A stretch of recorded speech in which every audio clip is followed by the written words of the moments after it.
I decided to start Titanium Court because I wanted to check it out, and I figured, even though I was warned obsessively that it's a bad stream game, I was like, fuck it, I have free will. I can do whatever I want to do.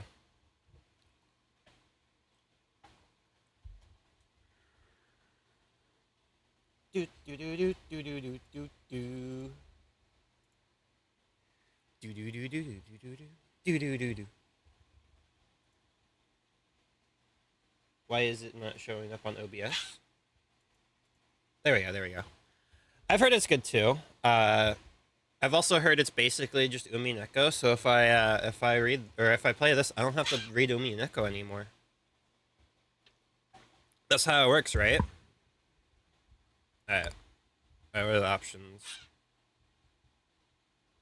Alright, cool options.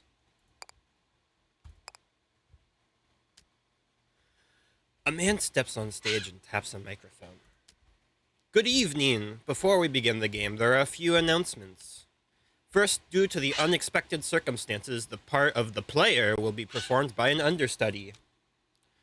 A couple of audible groans and one muffled boo erupts from the audience. Now, there's no need for that. This kid may not be a star yet, but I've seen her rehearse, and I can guarantee that she'll impress you. She may not have had time to memorize any of her lines, but, well, neither have any of you. The audience laughs. Secondly, we'd like to warn you that this production features a significant amount of obscenity. But before all the parents in the audience begin covering their children's ears, know this.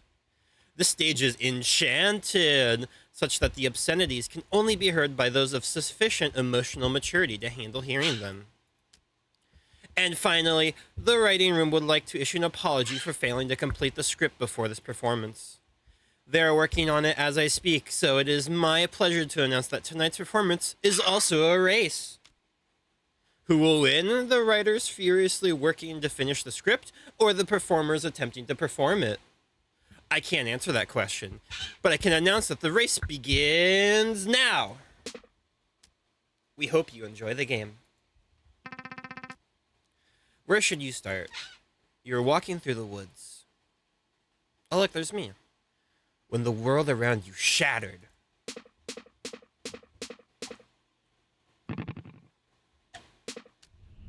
This was both alarming and inconvenient. Isolated on a lone stretch of ground, you were transfixed as the broken landscape began to arrange itself.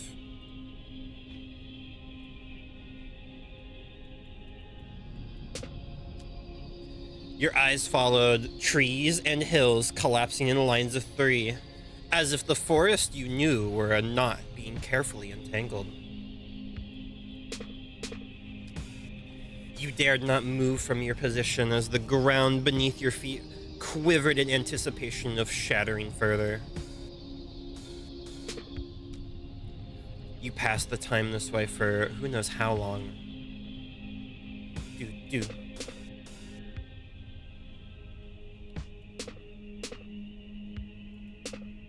I'm so good at this game. Until the court slid into view. At first you weren't sure you could trust your eyes.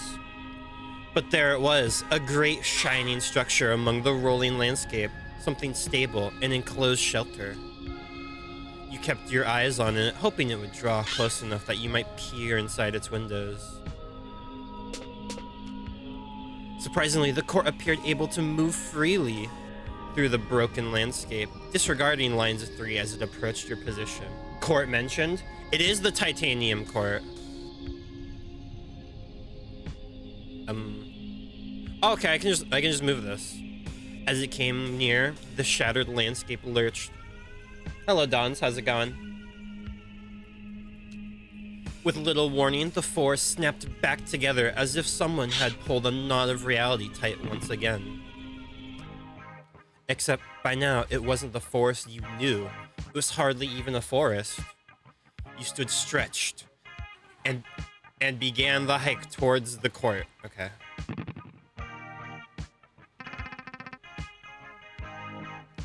A.P. Thompson presents. Later, while the sun hovered low over the horizon, there was a feast within the halls of the court. Hope Hoping to avoid any attention, you sought out a more isolated part of the hall. An empty table near an exit where no one would pay you much mind. Yeah, I know a thing or two about courting. Are you sure? Are you sure? You are a terminal Reddit poster, unfortunately, so, I mean, I don't know about that. What the fuck? You got karma diffed. I saw that. Karma skewered even. A sound plan, except the hall was soon overflowing with people, and your table was no exception. The young man seated to your right began engaging you in idle conversation. It's actually a bad thing to get too much karma. Yeah. But like you got so low that it was also bad, whereas Errol was like right in the Goldilocks zone of enough karma to mog you, but not enough to be a terminal Reddit poster. The weather, how you found the meal, the role of the individual in society, how you preferred to make your bed, those sort of subjects. Eventually, he inquired about how you came to arrive at the court. Hold on, I need to do a bird check.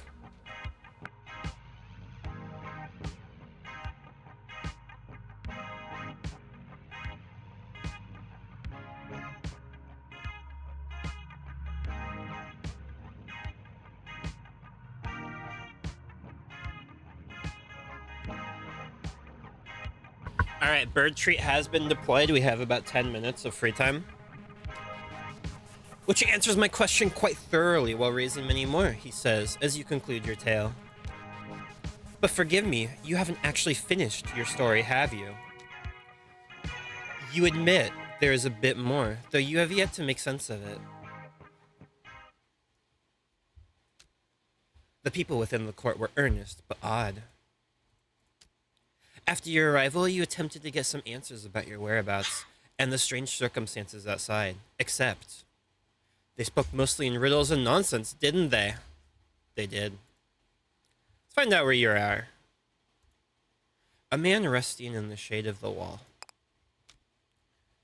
Said the man, "Whoa, pal, before you ask me any more questions, you gotta know my deal." Ahem. My deal is that I can only answer questions you haven't asked. So as to where we are, no can do. Sorry, can't tell you. But what are we doing? Oh man, we're a court of fairies on a quest to find our missing queen. He looked to both sides and then said, "So let me know if you see her. Just don't ask me where she is." Next to you. Hold on, are you seriously gonna tell me about every individual conversation you had in excruciating detail? Are you seriously playing Titanium Court alone? Are we gonna tell him about every individual conversation? No, I don't like this guy. Nah, he's right. You can skip most of this. What's important is what... Oh, wait, did I just skip all the dialogue? I think so. Finding no immediate answers inside the court, you moved to the top of the walls and looked outside. I thought that was just like, I don't want to fuck with that guy. I didn't know that was just by dialogue.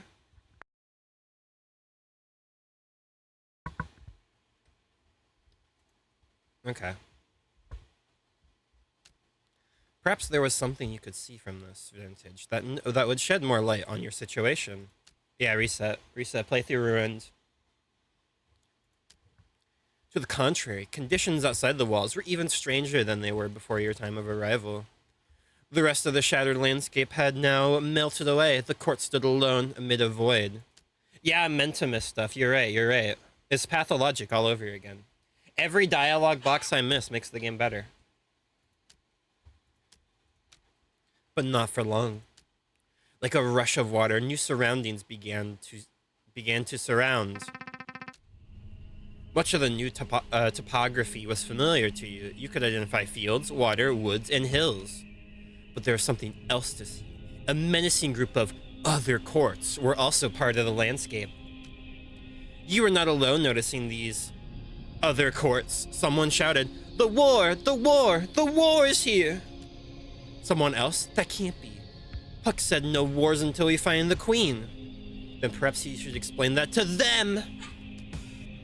Surrounded by the enemy on all sides and bereft of an obvious course of action, the people of the court began to pray. A man stepping forward and offered the first prayer. I genuinely wish no harm upon our enemy. I merely pray they would fade away into obscurity. Well, we fucking killed them. Wow, I didn't expect that to work, but thanks. The woman named Robin offered the next prayer. My notes are quite clear on this. Prayer does not work. Our time is much better spent steering the court. Remember, their soldiers cannot cross water. We should try to take shelter behind a moat until the tide comes in.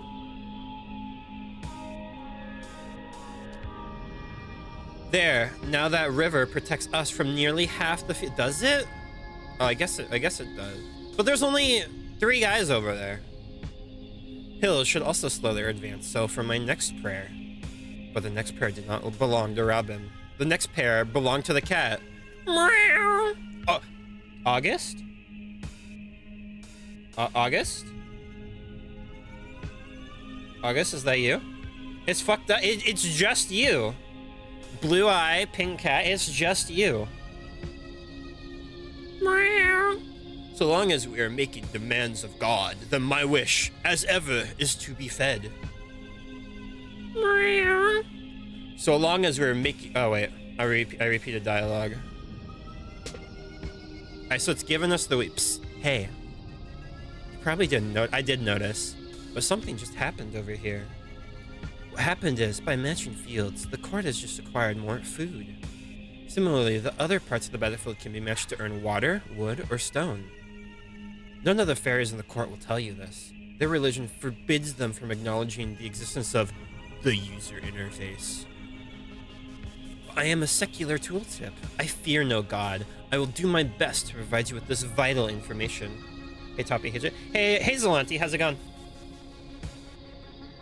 You're welcome. Hang on, I can do a better purr than that.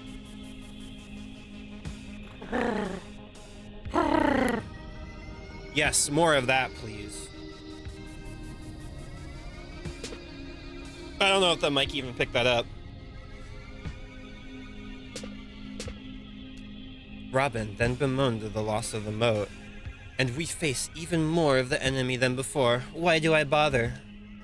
The scholars at the blackboard now chimed in. We've identified the most strategically sound location. This spot right here. If we just steer over there carefully, we should be fine. Sitting pretty. But Robin interjected. Look, stop. Look at the clock. It's almost low tide. We have time left for only one more move. Hello again. So the clock and the time left Robin alludes to is, in fact, this unassuming progress bar at the edge of your vision. Much like life, every move you make will deplete some of your remaining time. If only we have one prayer left, what would you suggest we ask for? Well, we might as well pray for a miracle. More wheat? Oh, big one. Okay. Well, that's a start. Apologies, but another explanation from me. Your humble tooltip is in order.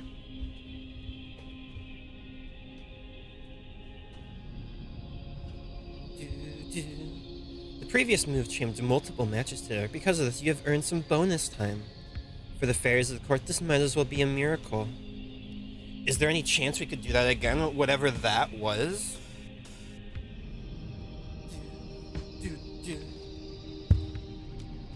But there is no such chance. The next prayer would be the last one. Incidentally, the next prayer also belonged to you. Unsure of what any of this really meant, you imitated the people around you and made a pointless decision.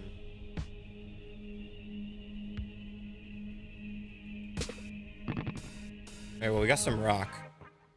Oh, we're fucked. Oh my god, look at how surrounded we are. The battlefield snapped together and the court snapped to attention. Places, everyone! Windows were shuttered, doors were slammed, throngs of people emerged from inside and formed a line near the gates.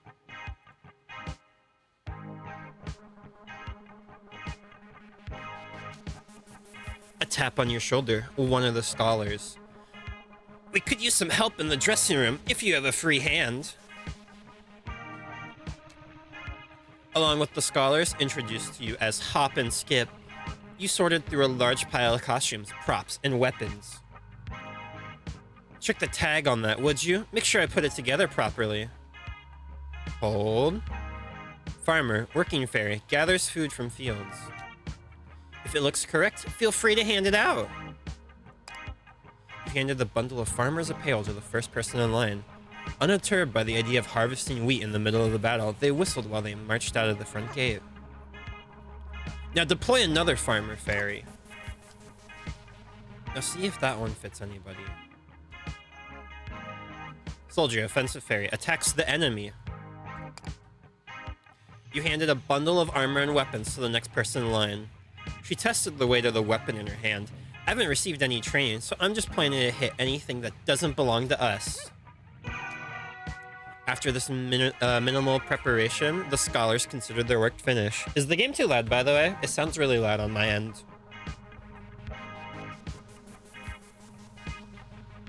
I have it turned down for me, but I want to know, it's fine. All right. I'd place our chances of survival between near abysmal, but I'm afraid this is the best we can do. A small mercy, at least, that the queen isn't here to witness this. And so you waited with the others for the battle to commence. Hello, I must pester you one more time before I take my leave. Observe this undo button. Use it as to change your mind as many times as you wish before starting the battle. However, the official editorial position of the tooltip is that you are liable to lose no matter how many times you change with your mind presently. When you're ready to lose, use the play button to proceed the battle. Okay. Now, I will leave you in peace. But, should you ever desire the company of your loyal tooltip, all you need to do is click and hold over any button or tile, and I'll do my best to explain it to you.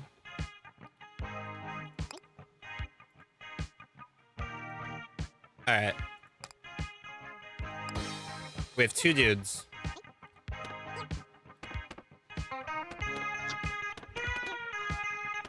We're gonna win, we're gonna win.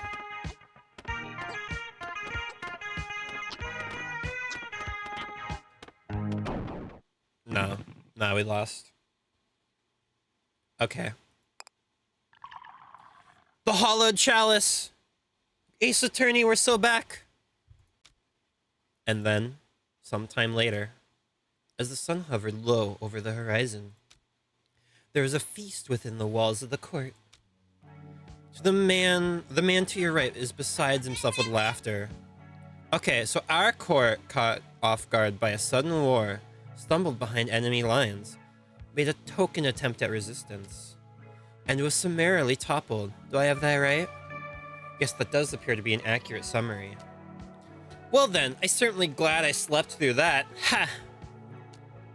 As you look at your surroundings, a switch flips in your mind. Your own story makes little sense now that you think about it. How did you...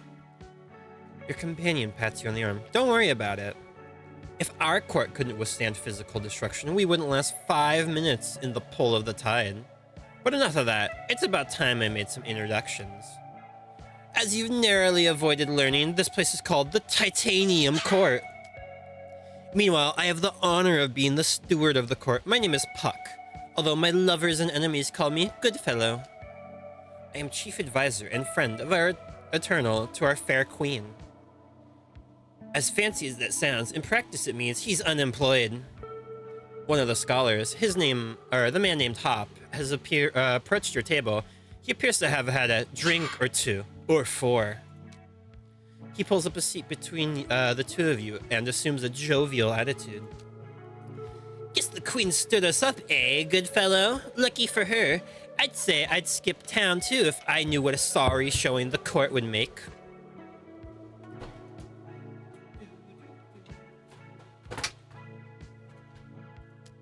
But on the plus side, we can continue draining her wine cellar.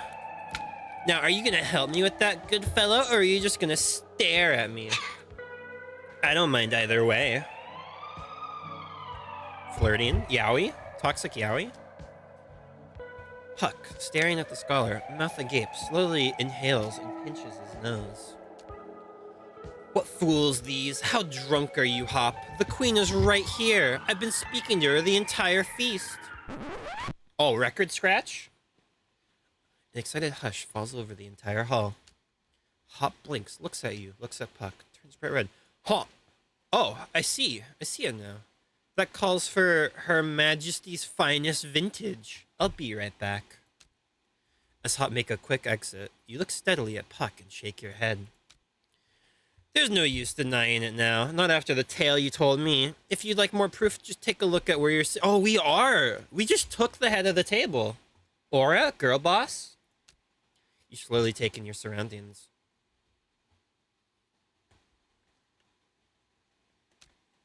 Puck smiles.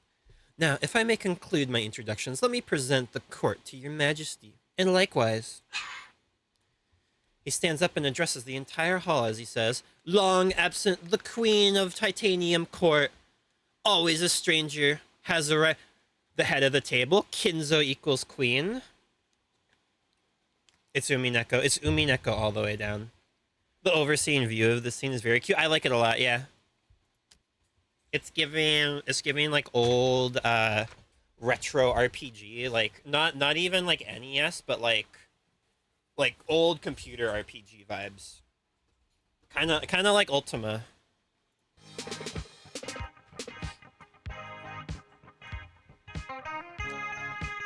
To your left, Hop returned with an armful of glasses and bottles. About time too, good fellow. Did you hear her about the, or did you tell her about the war yet?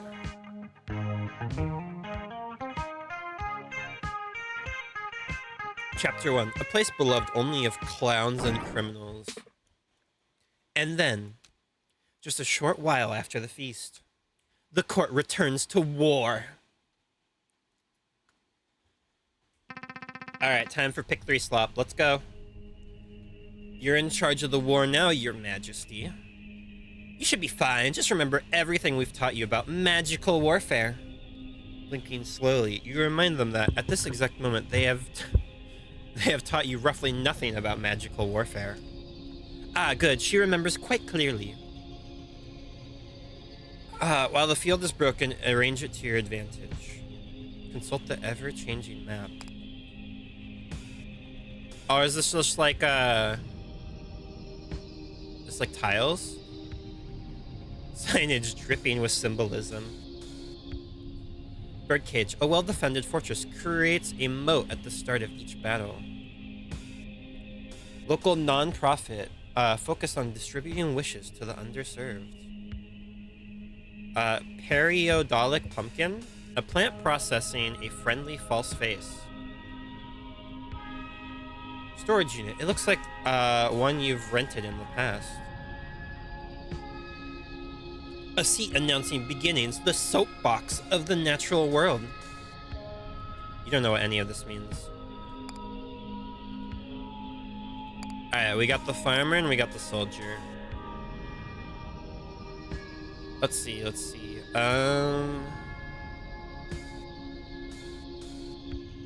Where can I can pick 4 there.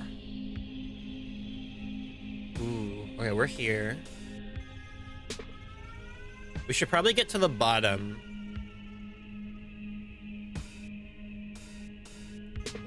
Oh yeah, the court. Oh my god.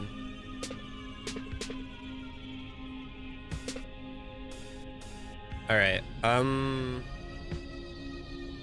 Yeah, we'll go down here. Get rid of these guys. Okay, there's a soldier.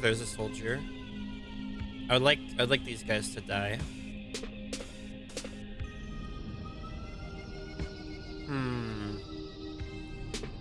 Free wheat. Is there any match 3s? Oh, I could do a match 4. Huge. We can surely deal with An guy, right? Let's move us. Oh, all right. It tells you how much you lose. Move us here.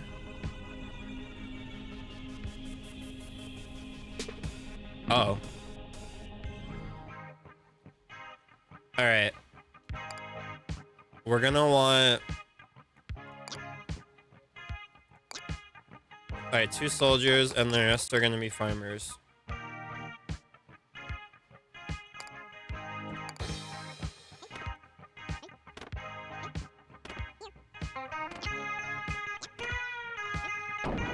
Oh, we got one! Alright. Alright, we're in. We're in. Alright, the soldiers have just abandoned us and are up there doing their own thing.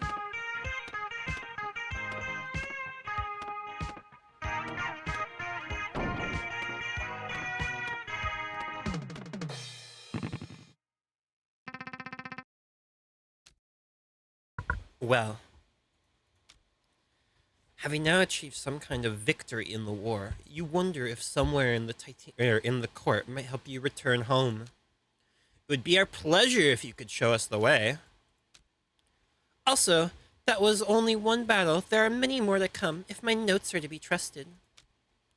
Okay, well, if you understand this map correctly, if it even is a map, there appears to be some sort of signage just up ahead. Perhaps if you can reach those signs, you'll learn more about where you actually are, along with how to get home. And to reach them, we need merely be swept forward by the tide, as we have been all along. All right. Let's see them. Okay, we want those 2 dead. Those 2 are gonna spawn guys.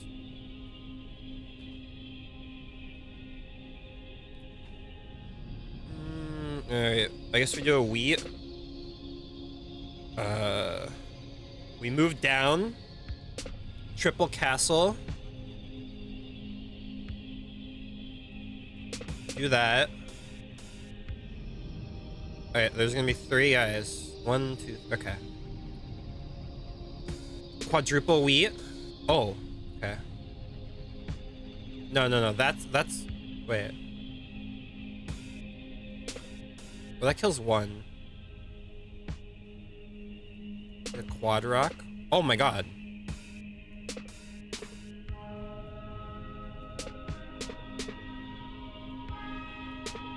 I feel like I'm just spawning more guys than I'm killing.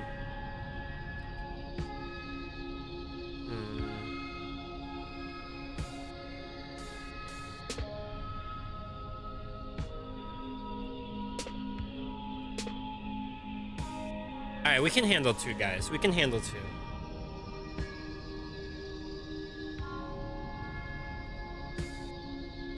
This is not a bad spot. I kinda want more water though.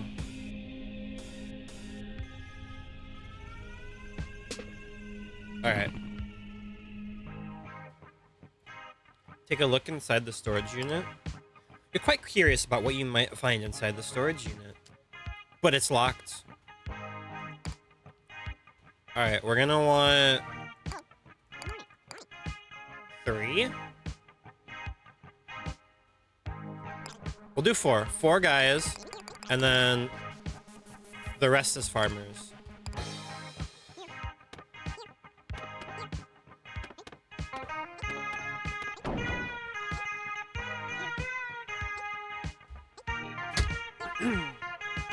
Oh, they're going in. They're going in.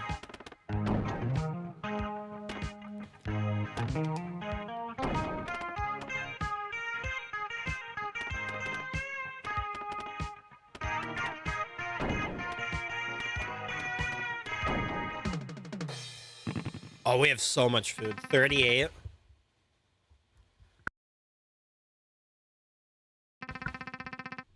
Oh. Oh. Oh, no. Okay.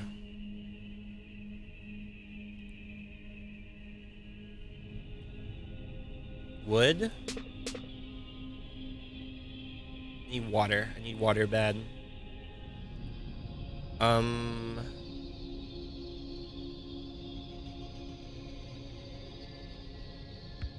Okay, okay.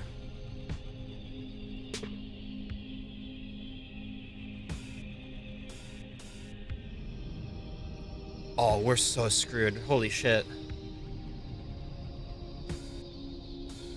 I need the water. I don't really care about, like, I need water to spawn guys. maybe is this anything? All right, three enemies gone. Where do I want to be? Moving us is a lot.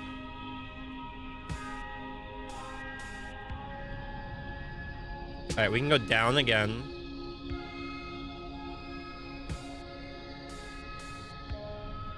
If we go up, we can take these guys down.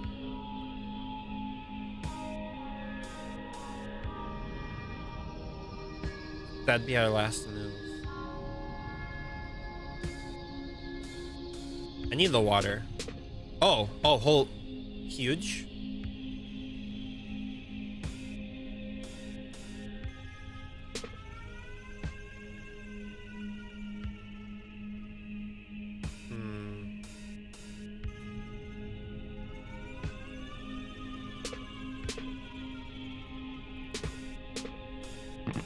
All right, not bad, not bad.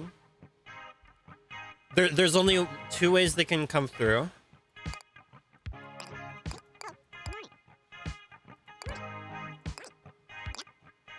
All right, no, I think that's overkill. We'll go squad of 4 again, and then 3 farmers.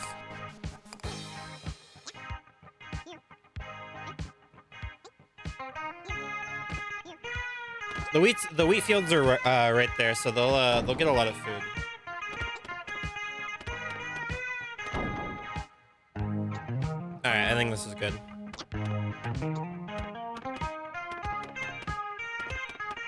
Oh shit! He's coming around. Nah, we're good. Oh, he got soloed. Oh, the day ended. Okay. All right, we're safe. A menacing bird cage suddenly appears in front of the court.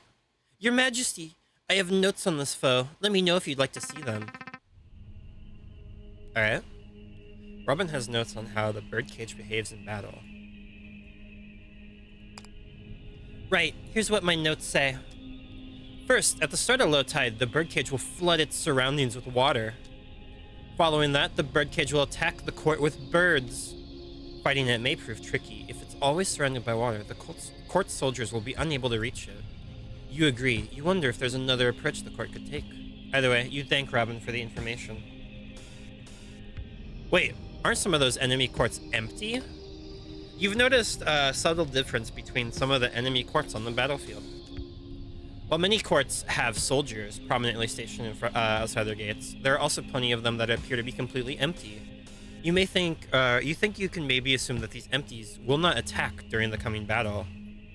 Hiya, how's the Court of Titanium going? It's going pretty good. We're still pretty early on.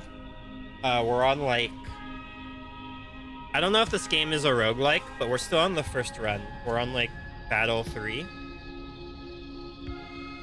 Yes, you can assume that. Additionally, you can see when enemy soldiers will attack the court over here on the timeline. Even soldiers might be no threat to you if you can deal with their courts before they attack.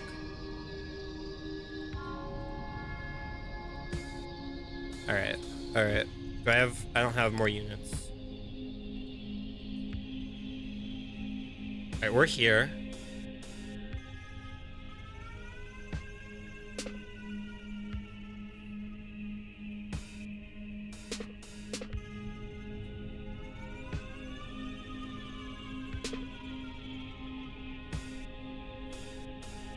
Are they only gonna spawn? Oh, okay. So they're gonna spawn 3 birds. These guys can't hit. Oh, we need water though. We need water. Your Majesty, look! There is a chest resting on that patch of land. We should be able to recover its contents as long as it remains in sight until low tide. I saw don't pick 4 slap that. Okay.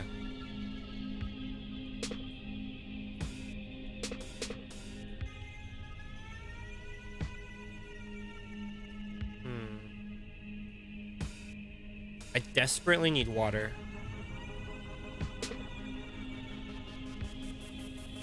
Oh, okay. Bye, chest. Oh my god. Oh, we're fucked. Yeah, I don't think there's... No.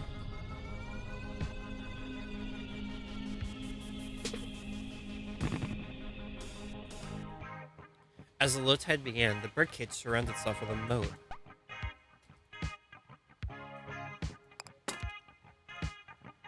A selection of goods are good for the taking. Oh, we got our own bird. These chests are empty. It is now safe to shut them.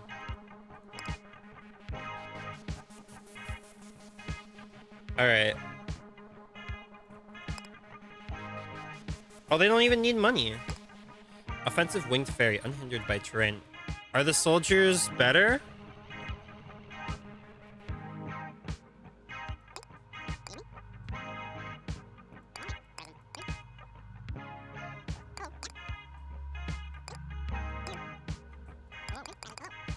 All right, we might be good.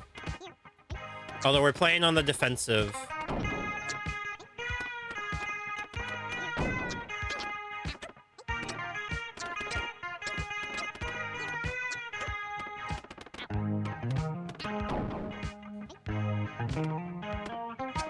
Honestly, not bad. I think we've won. Are they gonna kill the birdcage? Are they gonna get it? Nah, not enough time.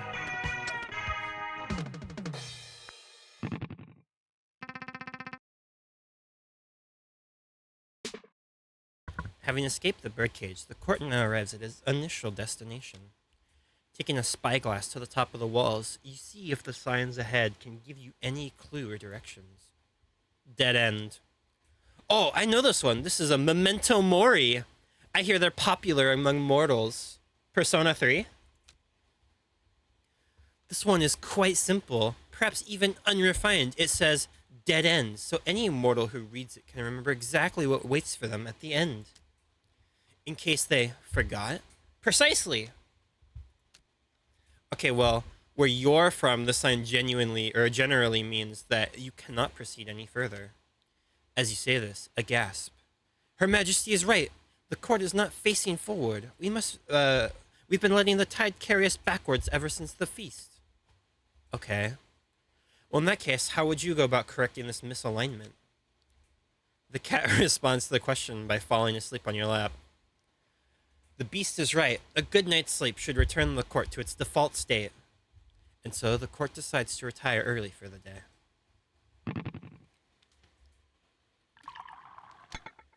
My hallowed chalice runneth over.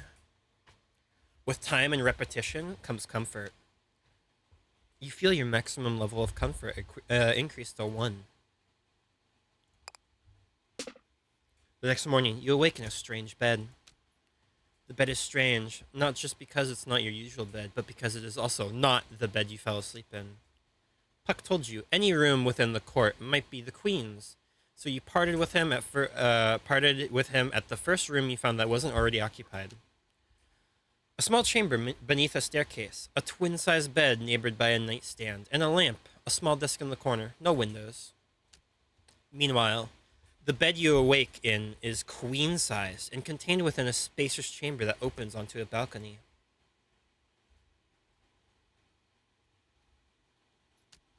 The balcony overlooks the courtyard of your new home. You appear to be roughly 5 stories above the ground. Your bedchambers. What should you do here? One sec. Do.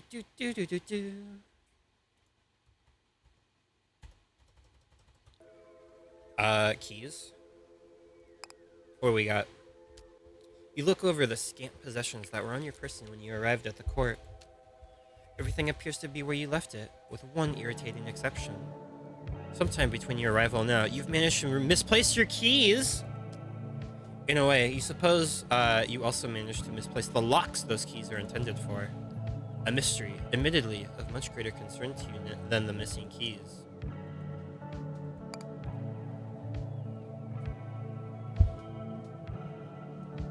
Monarch, offensive job. Turn property damage into profit. Earn money when you destroy buildings. Alright, let's, Wait, there's a man named Puck. You have a lot to say to him. kind of fucked you got Fae magicked into the queen. Yeah. I mean, are we like actually like the queen, or are we just like a person who showed up that they think is the queen? A man named Puck is just across the courtyard. Perfect. You have many things you wish to ask him.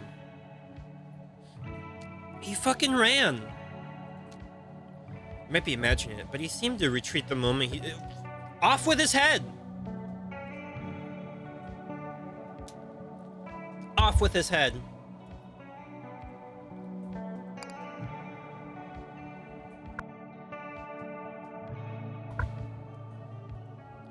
Alright, let's get some breakfast. In the light of day, the feasting hall more closely resembles a common dining area. You collect some breakfast from a buffet, then look for a table. You would prefer to sit somewhere out of the way, near an exit, ideally hidden. You sit in the most nondescript location you can find, a corner near the trash bin. But before you finish the bite, a whole host of fairy courtiers arrive with their meals and sit with you. I don't know how to pronounce that. They make idle conversation and a few honest attempts at answering your myriad of questions. None of them successful. As you complete your meal, you idly notice that your table is now the most lively and boisterous table within the hall. You also notice, idly, that despite his assurances that he would answer all your questions, the man named Puck remains nowhere to be seen. As a result of eating breakfast, you get a small bonus. You got 10 food. Oh shit. Alright, let's look out the window. There are some dogs catching frisbees in the courtyard, just out of frame. Whoa, look at them go!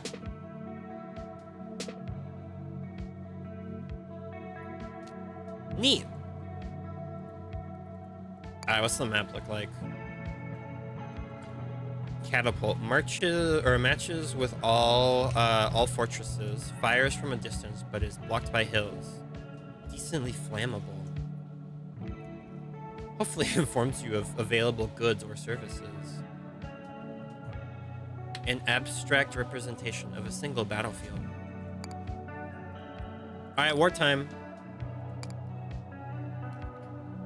After breakfast, the court returns to war. And, as you ready yourself, a question. Your Majesty, is the intensity of the war to your liking? If not, feel free to adjust the thermostat.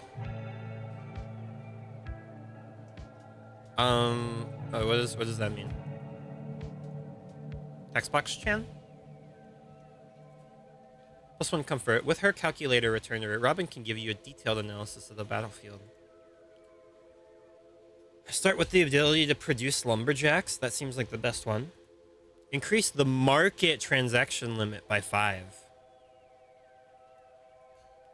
Start with a basic income of 2 at the end of every low tide.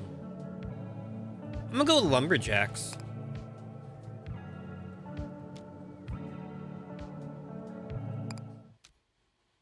Alright, so.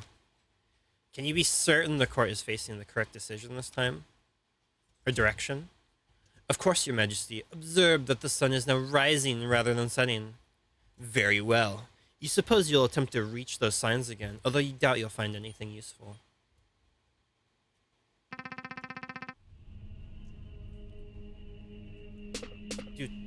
Oh, big one.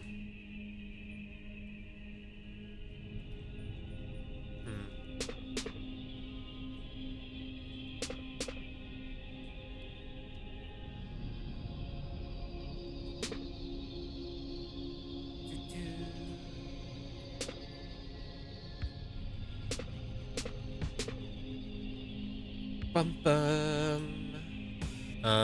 Let's see. Need water. Water's big.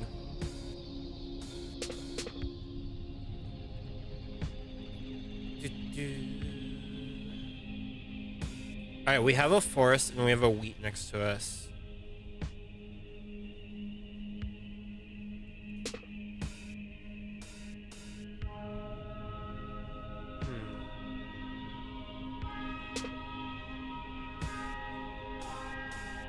I don't want that wheat. I think 2 army guys should be enough to get us to nuke this guy, and then just like go north and fuck that guy up.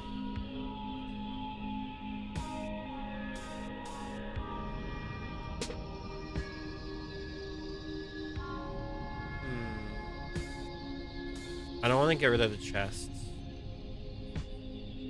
Let's move us down. All right.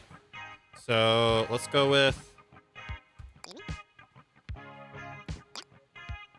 2 lumberjacks. No. All right. We spawn an army guy. Lumberjack. Farmer. Army guy, lumberjack, farmer.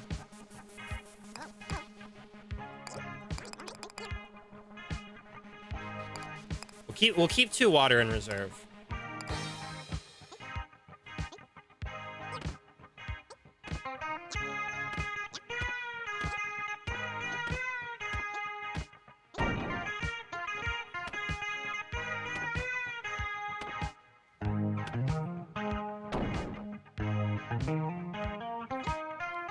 Yeah, it's just 1 army guy. We're good. We're good.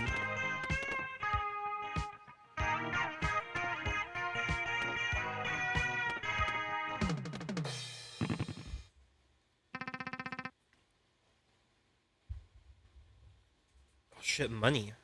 Oh, wait, I didn't open my chests. I'm an idiot. I had 2 chests and I just didn't touch them.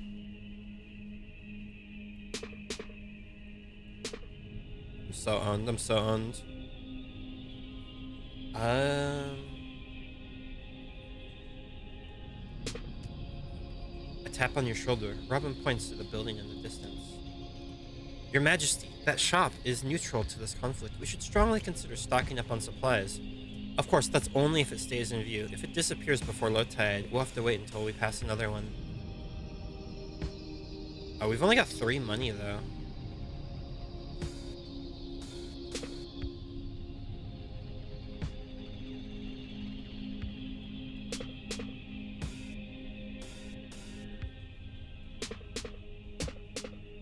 Oh, the shop's gone. Oh, new shop.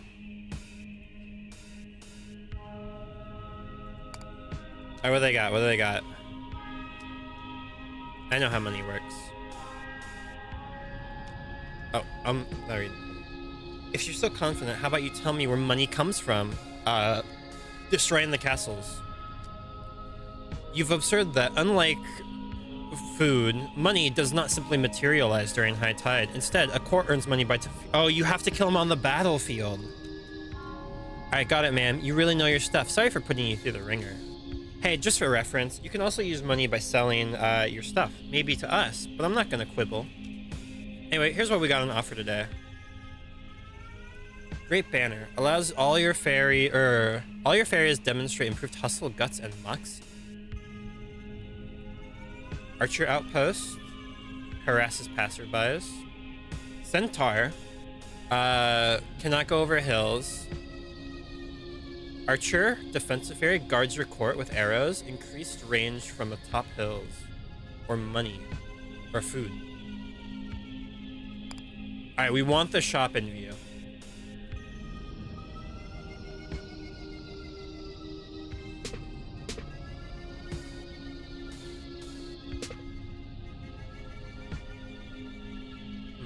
Alright, so one guy's gonna spawn here.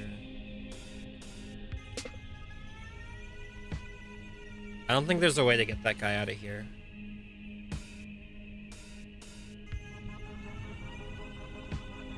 I could wheat here. Here to this guy. Alright, let's shop. Alright, we're kinda goated on food. Should I get the archer outpost or the flag? The flag, is the tool a one-time use, or is it like, do we keep it forever? Because if we keep it forever, but archer, let's go archers. Let's go archer tower. Wait, oh, never mind. Let's sell another food. Wait. I have 8 money. Oh. Oh, gold and money are different. Oh, that's... I've been looking at this stone for this whole time. I thought this was a gold coin. I've been looking at rocks and thinking it was money. Okay. Let's go with an archer knight then.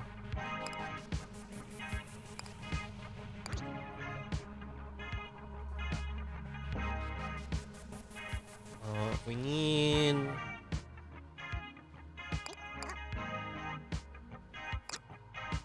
Alright, where are the guys? One's gonna come from there. 3 stone, a wood. Okay.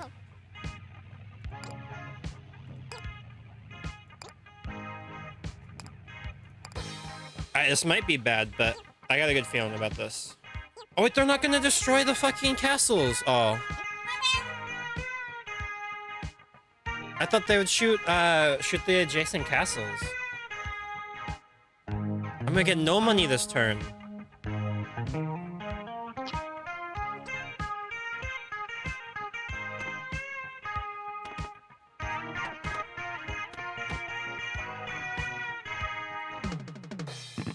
Alright, I've learned.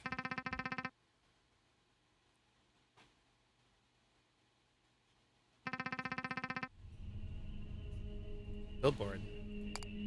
It's true, there appears to be a billboard of some sort, among the scattered elements of the terrain. If you look at the outer walls of the court to get a better look. You need law? That thing gives me the creeps, Your Majesty, as if we're about to be sued just by looking at it. You agree. It might be best to look away, lest you draw some unwanted legal attention. So, billboard bad.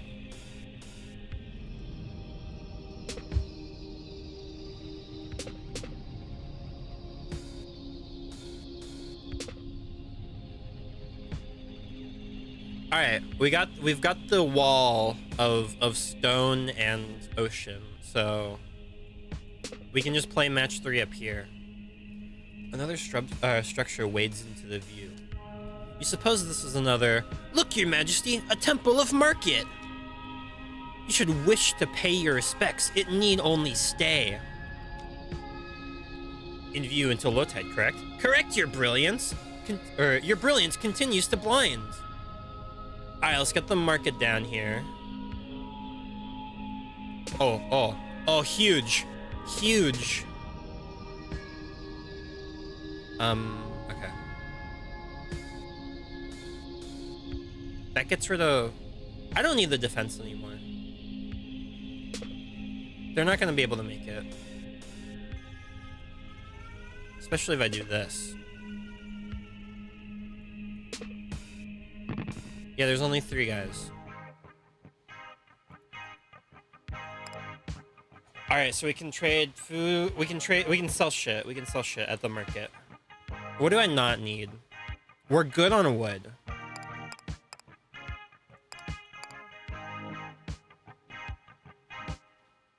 Oh, we can also buy shit. Okay. And we can sell a bit of food.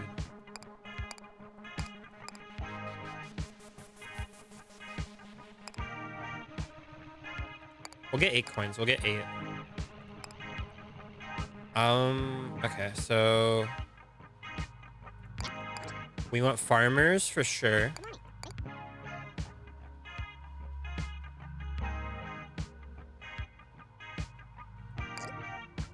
Archer. Do I want... Let's get 1 scout. We'll get 1 scout. Get a lumberjack. And then a 2nd archer. And then we need a food max, so 2 more farmers. Alright, I think this is good. That guy can go maybe fuck up a castle.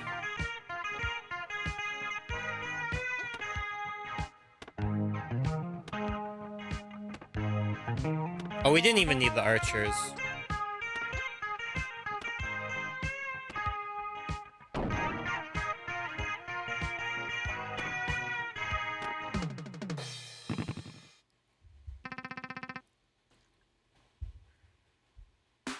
Oh shit, catapult. And now the court finds itself surrounded by catapults. To be perfectly precise, those appear to be trebuchets. Given that trebuchets are a subcategory of catapult, you don't see any reason why you can't just call them catapults. Very well, my queen. I retreat in the face of your overflowing wisdom. Oh, fuck. A strange building comes into view. As you observe it, the phone in your office rings. Yeah, hey, Titanium Court. Your Majesty, I'm calling from the Glass House. Yeah, we sell potions. As your name suggests, we firmly oppose the act of throwing stones in any and all forms. Therefore, we'd like to offer our full support to the Titanium Court in your campaign against these stone-throwing trebuchets.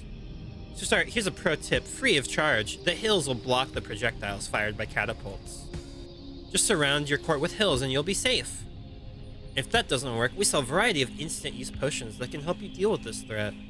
Give us a call. We'll be happy to help. Who was it, Your Majesty? You explained that it was a telemarketer, albeit one whose pitch might prove useful. Okay,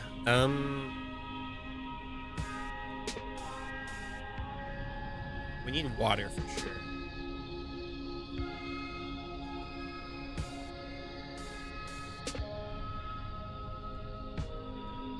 Alright, so... You can't get me. You can't get me. You can get me. You can probably get me. You can get me.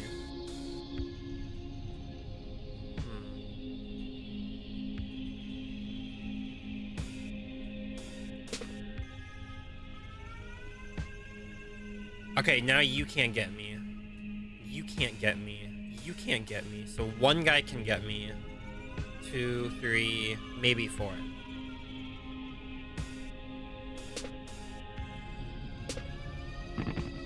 Well, that's all I got. I think I'm only gonna get got by 2 trebuchets. Want to set something on fire? Our potions are alarmingly capable of doing that. We'll get a fire.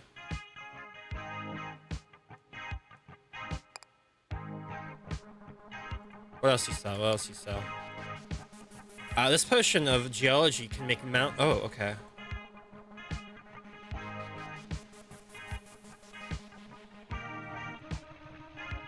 A teleport? Okay. No, we're in a pretty good spot. We're in a pretty good spot. I think we just food and wood max.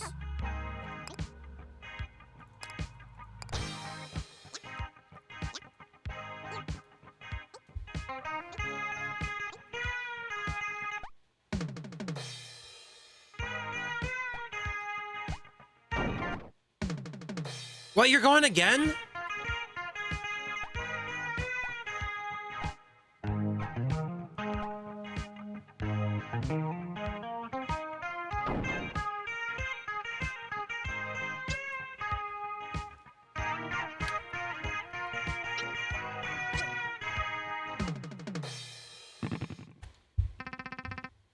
That wasn't too bad. That could have been worse. The catapult continues their assault, although you notice that there are now slightly fewer of them hanging around. That's still quite a bit. Ooh, ooh.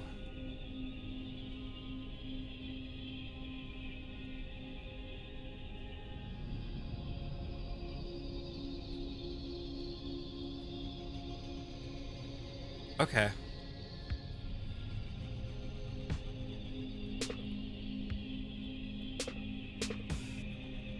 So, idea.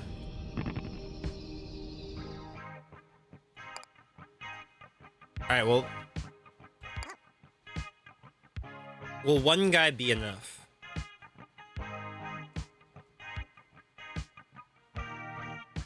Well, it has to be. Alright, get him. Get him, guy. Get him. Come on, come on, come on, come on. Oh shit, oh shit, oh shit. All right. No, we got 2 minutes. We got 2 minutes. He wasn't enough. Wait, no, he got him. He got him.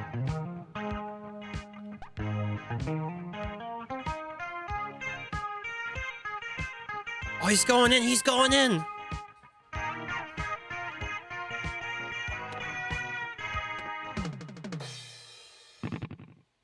All right, 2 minutes, and then I can buy my Steam controller. Huge day. The tide washes away the last of the catapults. You appear to have weathered the storm. The threat of the catapult now eliminated, the glass house pulls up next to the court, and you receive another phone call. The salesman offers congratulations for your victory and asks if there's further way he might be able to provide assistance. You answer immediately, asking him if he knows a way for you to return home. Oh, definitely. Let's pull over somewhere and I'll draw you a map.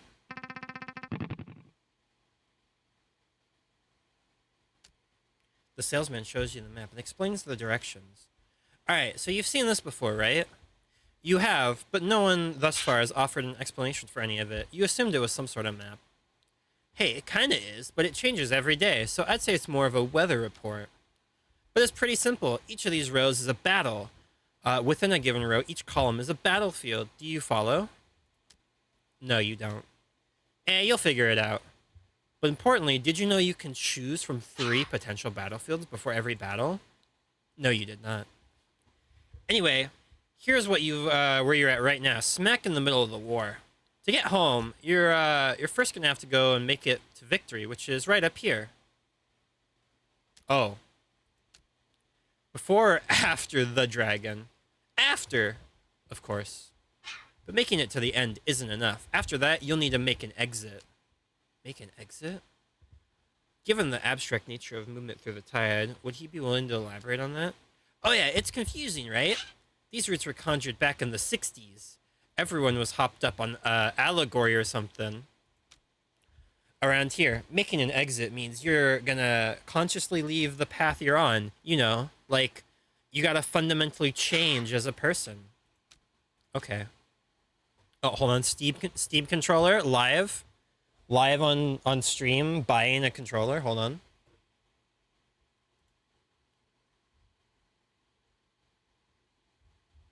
Where is it?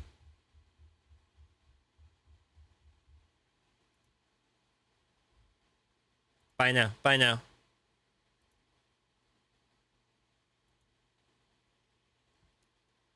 Do. Do.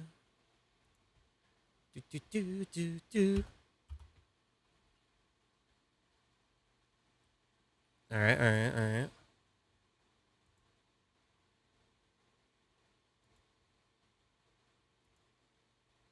Okay, PayPal. Oh, it's not letting me. It's not letting me.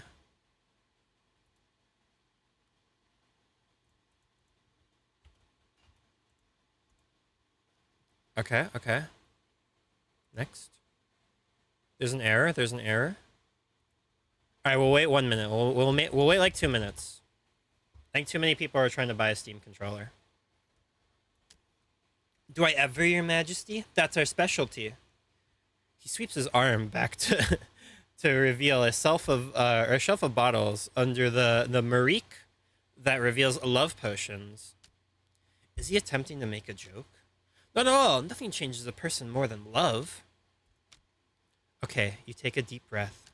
It is Silksong. I'm getting flashbacks, man. If his love potions function like those described in the stories, i.e. forcing an individual to fall in love with a person they otherwise have no interest in, then you absolutely have no interest in them. Your Majesty, with all due respect, that's messed up. I don't sell anything like that. You've been hearing some weird rumors, huh? I blame my competition. Please, let me set the record straight. My potions cannot create love from nothing. They merely expand the love that already exists with you. Seeing your shoulders relax a bit, he continues with his pitch. Now, if you're new to love potions, I definitely recommend starting small. He pulls a potion off the shelf.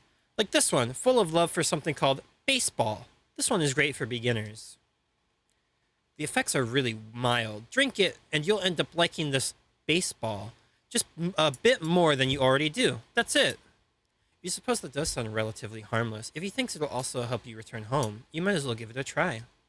Perfect. Oh, come on. Put your wallet away. I'm not going to charge you for it. Just take it. And so, you return to the court with a new map of the war and a single complimentary potion of liking baseball. Alright. Before that, we retry.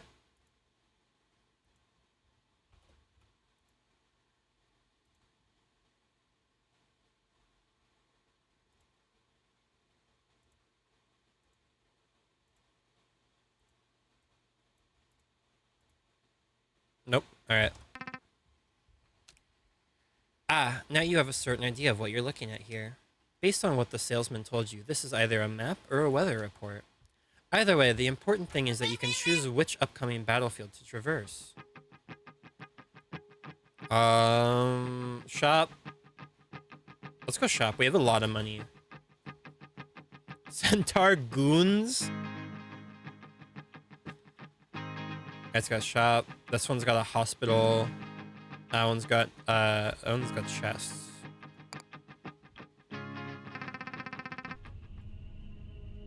Swamp, match for money, impassable on foot, does not match with tap water. Oh, there's two centaurs over there. Okay. We're in the middle.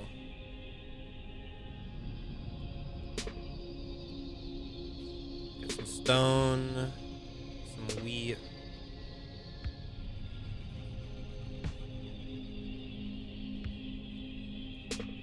We'll nuke 4 of those guys. Nuke 3 of these guys.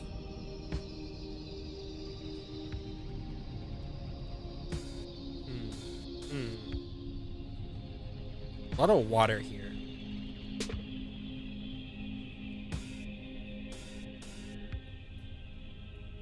If we move down, we kill this guy right away. I wish it would tell me which soldier guy came from which on the timeline. I want the shop alive. Oh, that was a massive turn.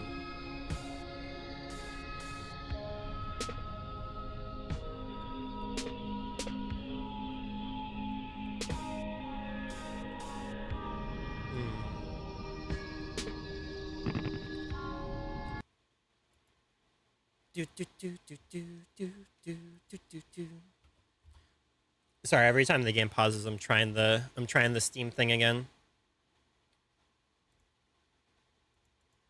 Nope. What if I try it on Chrome? Hold on. What if we cheat? What if we cheat a little bit?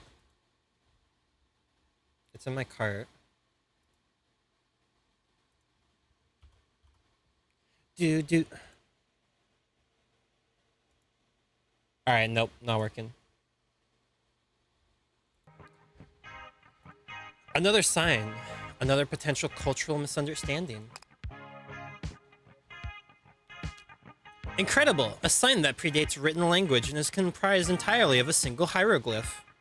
I must say, it is remarkable condition for something so old, but what could it mean?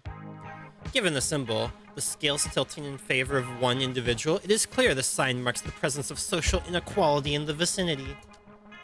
Is that so? How kind of this ancient civilization to offer a warning so we might avoid it. Avoid it? The court literally is a monarchy. Well, yes, well, the sign is there for a reason, wouldn't you say? Alright, what's the shop got? What's the shop got? Max HP.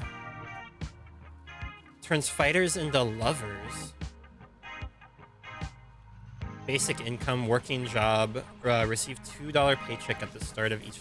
I mean, if we reset after this, we have one more fight. Huddle, defensive spell, tactically. Oh, I can just buy shit. Let's get the peace guy. It is embarrassing turn of events. You're unable to complete that transaction because your hands are currently full. While it's your majesty's right and privilege to engage in queenly excess, you need to drop something if you want to hold on to something else. How would you do that? Allow me, when interacting with a shop or a chest, simply click on your cards to offer them up for sale. This is the only way to get rid of your cards. You're welcome. I don't think we need... I wanna offer this one up for... Okay. And then we'll take...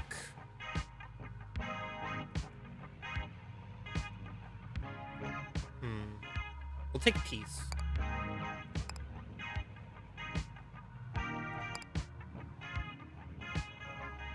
Wait, we're already at war? Oh, shit.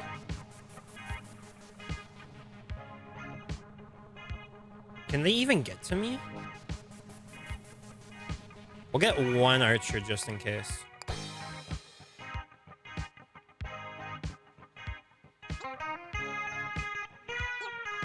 Alright, well that goes. Hold on, hold on. We try again, we try again, we try again.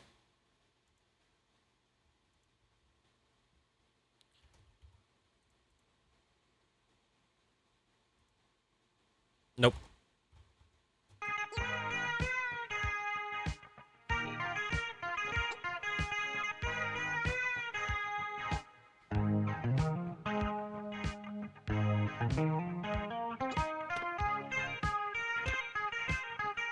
Oh, so it turns them into like useless guys. They're still hostile, but they don't do anything.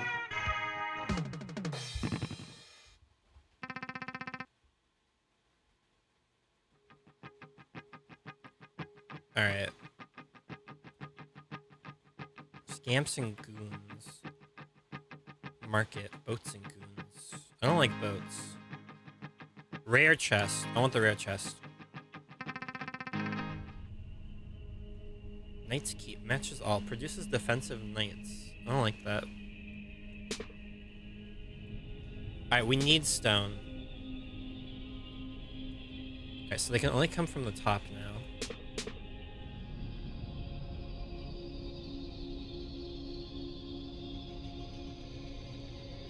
Robin has notes on how enemy knights behave in battle.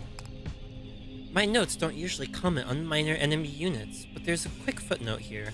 Knights are defensive units. They won't attack the court directly, no matter their number. Oh! That said, they will attack our units, workers and soldiers alike, whenever they draw near. As such, they pose less of a threat than other enemy types, but that doesn't mean they're not annoying. Thank Robin for this information.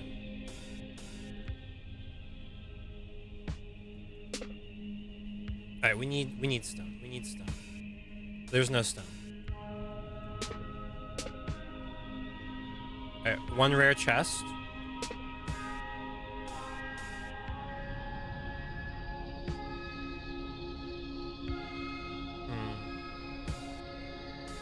If I move my guy over here...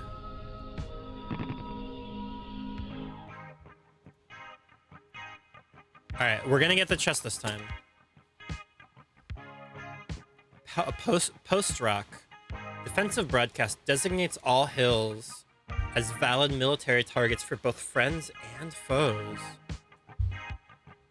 Well, I don't have the rock, so... L? Alright, so they... Well, there's a mountain here.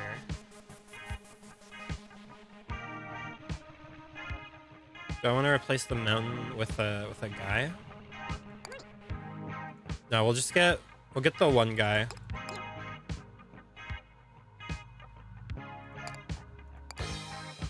Alright, he's going solo mode.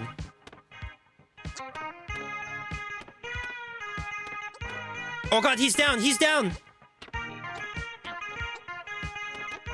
It's over.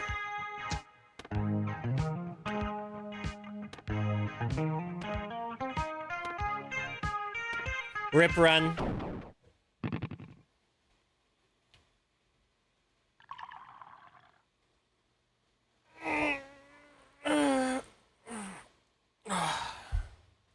Okay. Alright. Good time for a good excuse for a Steam controller check.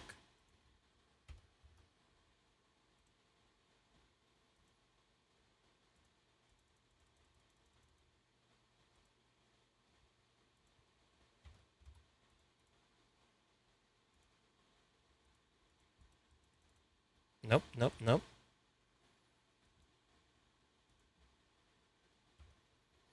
Damn, I didn't know the Steam controller would be so popular. Still won't let me pay. I am under attack.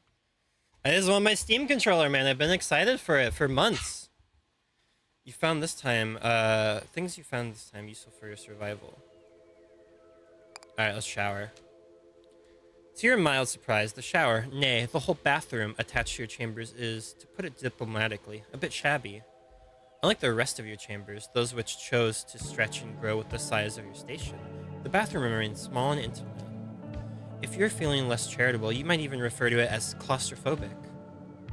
Also, the room is clearly built into the underside of a staircase.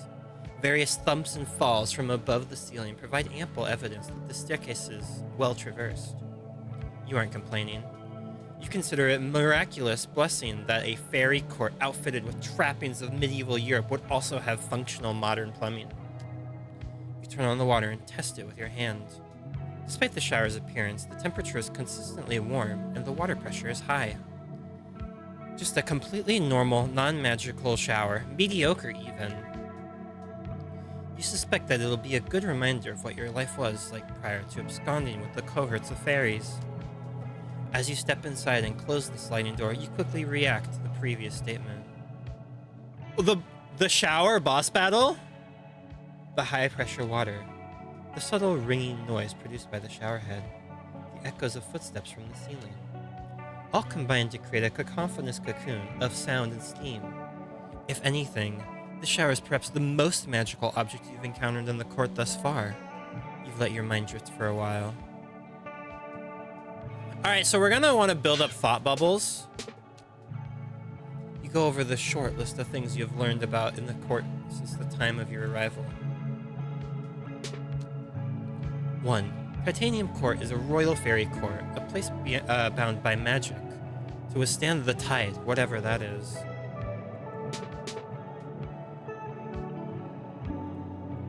Good music, though. 2. Magic totally exists, by the way. Ooh. Ooh. Ooh, magic exists. Ooh.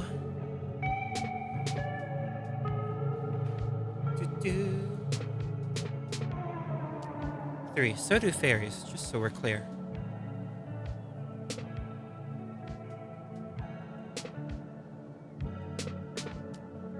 4. You are, however, not a fairy. As a person who has lived a decently or a decidedly unmagical life up until this point, you are instead a mortal. 5. Yet somehow, your mortal status didn't disqualify you from being crowned queen of these fairies. Alright, so we're not a fairy. In fact, so far as you can tell, nothing will disqualify you from your royal office, not even your own opposition to holding it. As loath as you are to leave, you think now you've spent enough time in the shower. Nah. Oh, it won't let me.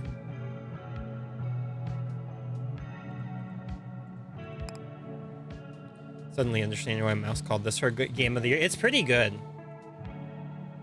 There's Puck again, just down the hall. You spy the man Puck just down the hall.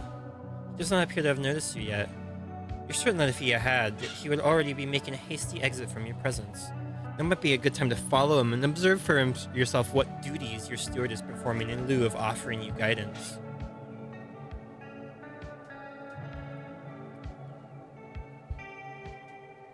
We're chasing Puck down.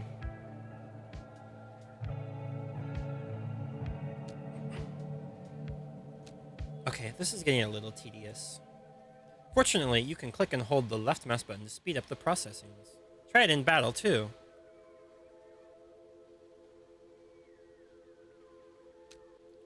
Now here's a part of the court you have not yet discovered. A vast library extends before you.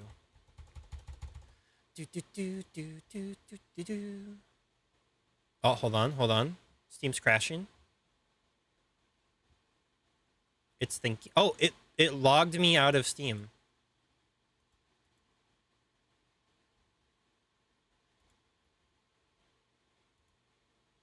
I hit the buy again button and it logged me out.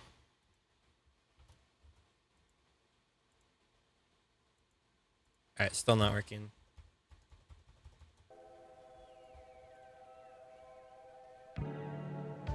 We'll get there eventually.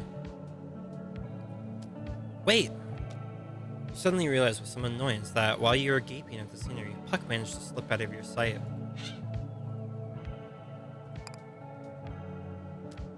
You inspect the bookcase. You think Puck slipped behind it. It doesn't budge when you attempt to move it. You try removing a random selection of books from its shelves, but that too has no effect. This is likely a waste of time. You're not even sure this is the correct shelf.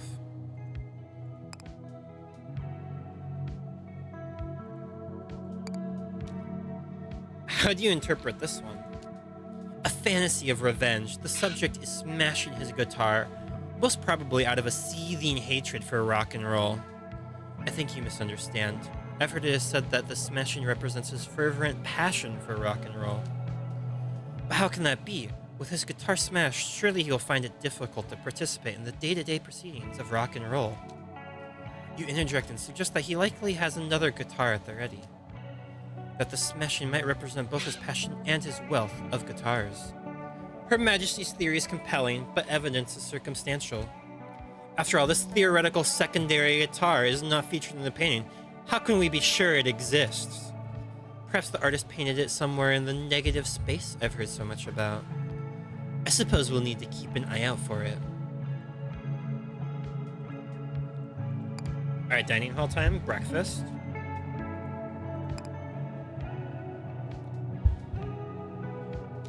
You silently absorb the conversation around you as you eat breakfast. You know, vehicular theory is not so ridiculous if you consider the car to mostly be a metaphor. But for what? What could such an outlandish and inconsistent set of myths possibly be a metaphor for? Perhaps the psychological armor we construct around our true selves? All of the conveyance of the soul to greater stages of enlightenment? It is not too hard to imagine. This is Think Slop, I'm not gonna lie. I'm getting big Think Slop vibes from this. But aren't cars also allegedly beasts that devour naughty children who do not look both ways? Well, I never said it was a perfect metaphor. As a result of eating breakfast, you gain a small bonus. You got 10 water! Huge. Alright, we try the Steam controller gambit again.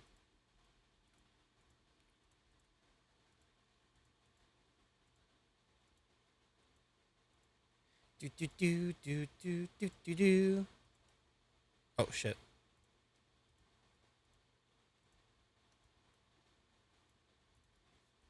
Nope.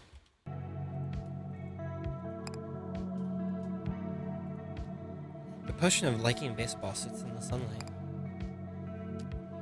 You've yet to drink from the potion of liking baseball. One reason for that is your natural trepidation towards something that you have been assured will change you.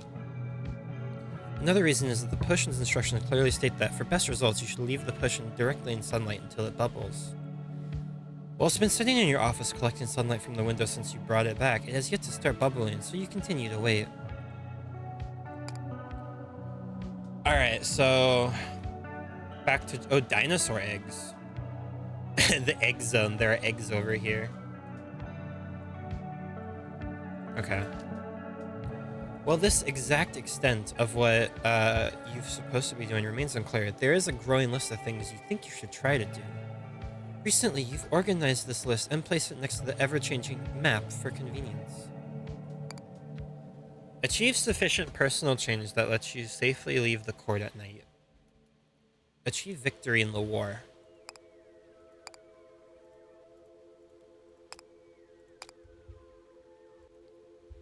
Alright.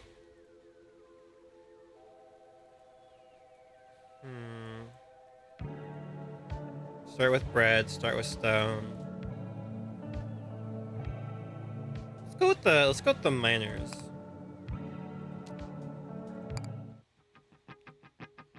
Alright, what is this one? Oh, let's check your units. Let's go rock. Let's get our stone up early. Stone early, stone often.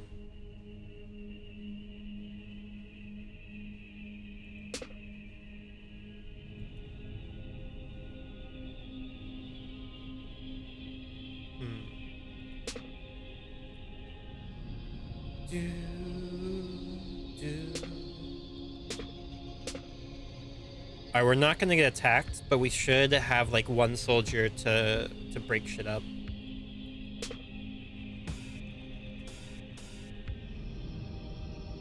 Oh shit, we're gonna get attacked.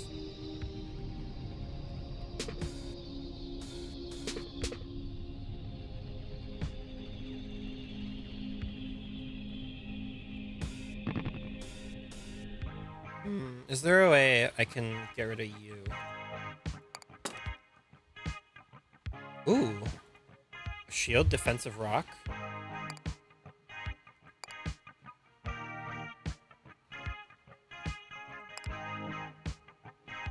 Alright, so we take a shield. Let's get our food stores going.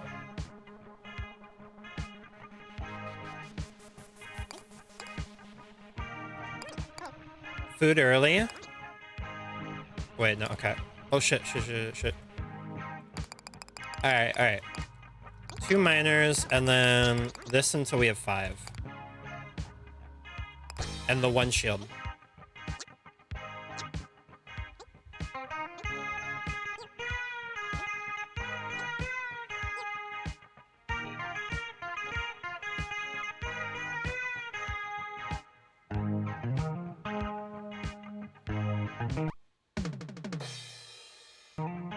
Alright, that's why we got the shield.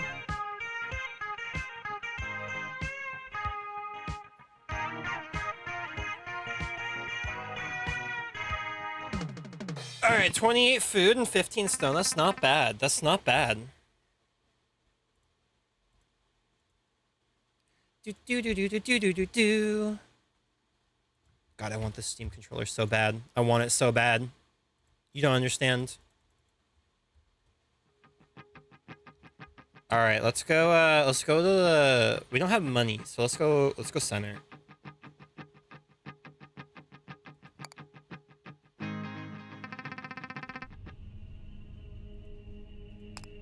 You look through a spyglass from atop the walls of the court at the distant signs on the battlefield. A curious symbol, a magical glyph of some sort, but I'm unfamiliar with its meaning. It appears to outlaw the letter P, yet it prevents me from proclaiming provocations pertaining to the presence of P in any of my pronunciations. Perhaps, what do our scholars make of it? Hop answers on the call of his profession. You're correct, but that is simply a magical word, but one that is more... But one that is of mortal origin. Perhaps Her Majesty would care to explain its purpose? He winks at you and then retreats from the conversation. Put on the spot, you tentatively explain that the sign is attempting to prevent anyone from parking an automobile within its vicinity. Your courtiers appear to be highly amused by this explanation. Some of them even laugh out loud. Aha! So it is supposed to be warding off cars. Cars? A strange new mortal superstition, similar to an ogre or a troll, but made of metal. Ah, I think I've heard of that. It is a bit nostalgic, is it not? Mortals used to use their magic to ward off fairies. Yes, I remember. It almost never worked, but it was probably less of a waste this time. Ha! Quite. After all, at least fairies exist. Seeing the look on your face, he backtracks a bit. No offenses intended, Your Majesty. I'm certain if cars are real, this ward would be doing a fine job. Alright, we go to war. No, I wanna go. I wanna go to war. Oh yeah, just slide. Alright, we got a goon there. Okay, those guys are fast.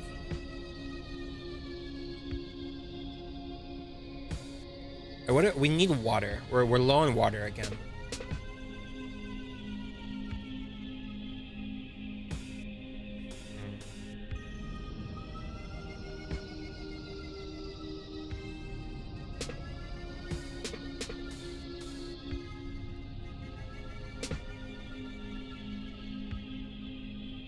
Alright, that guy, there's no way this guy gets to me.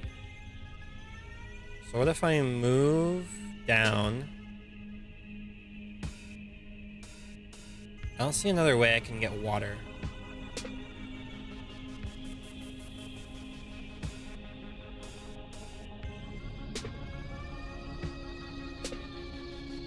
shit.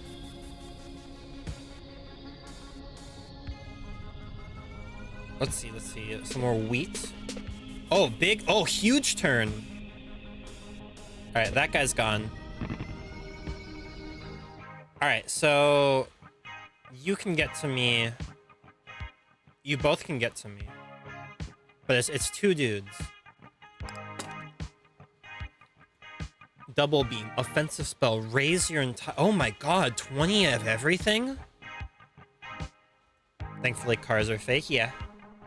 Elevate, working spell, move in any direction so long as it is vertical. Peace, money. Oh, money would be good if we had 2 more coins. Let's get elevate. Go to war.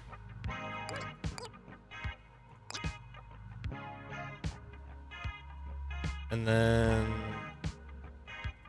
Oh shit. No, we want these guys, and then... a couple miners and 3 farmers. Alright, we want to farm castles for gold. After this battle, I'm gonna take break.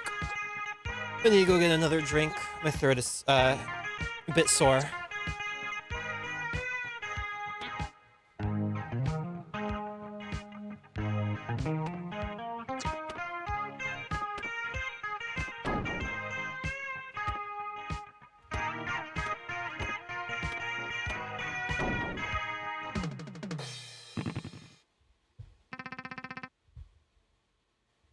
Alright, this is a good part.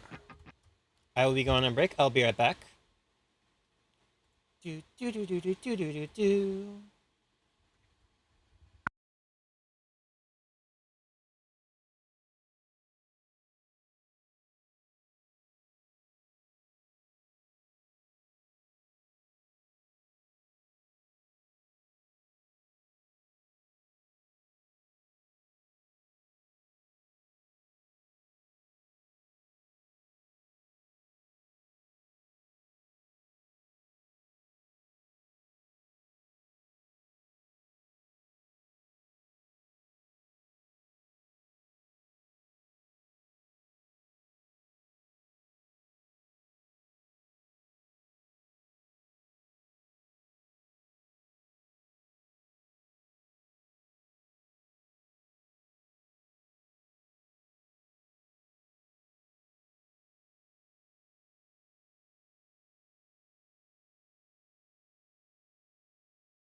All right, I'm back.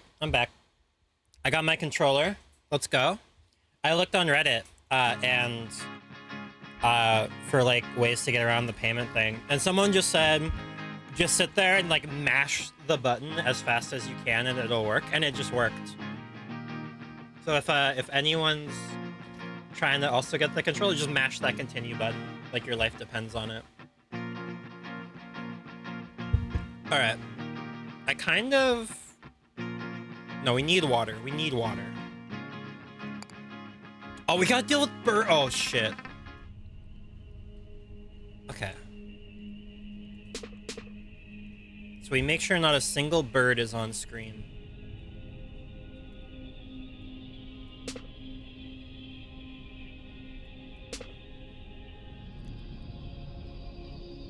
Okay, 2 guys from there.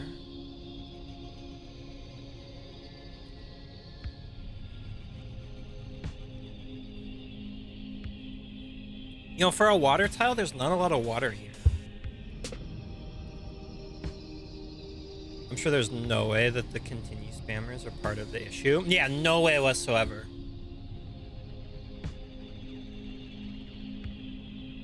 Listen, I'm willing to be part of the problem if it means getting my controller, though, unfortunately. I'm part of the issue.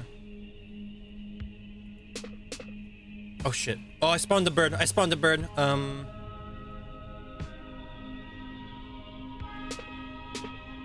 Oh, God. Oh, God. Oh, no.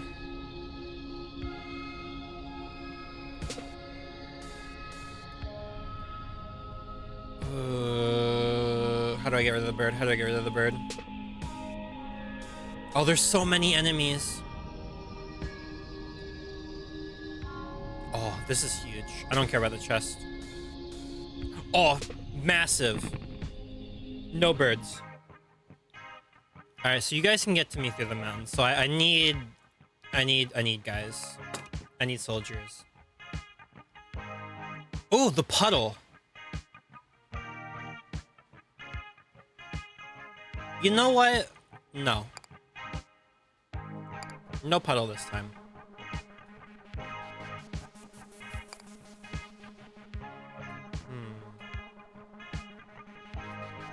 Is this still locked? Yeah.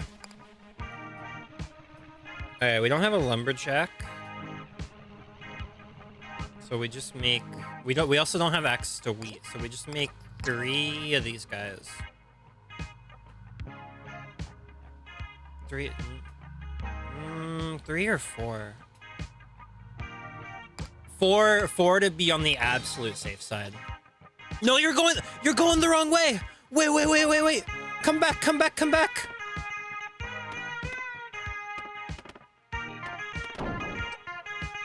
I do not know if matching 3 would trigger destruction. That's a good question. Come back home! No, where are you going?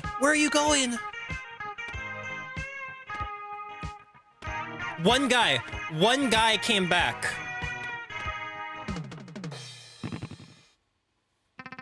Bro, they went on an adventure. Holy shit. Okay. Hey, well, I'm fine. We have money, let's go store.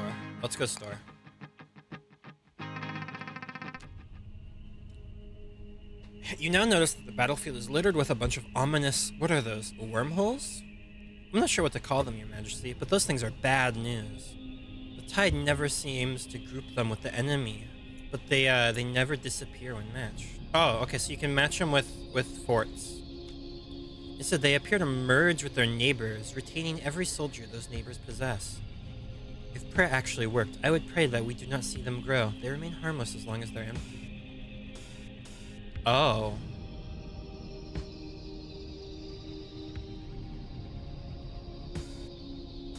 Okay. Uh-oh.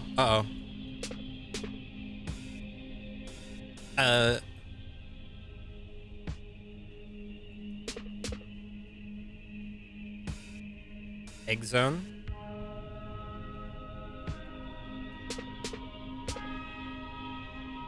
Alright, so what's the plan here? The plan is Okay, I've got a plan. I've got a plan. I've got a plan. It might not sound like it, but I do have a plan.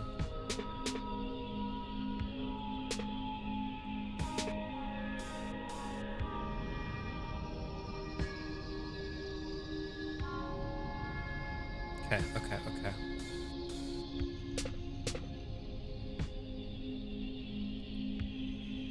Ooh, okay.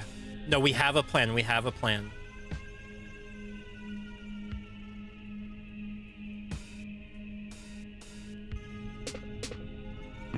Oh, I just got rid of the shop.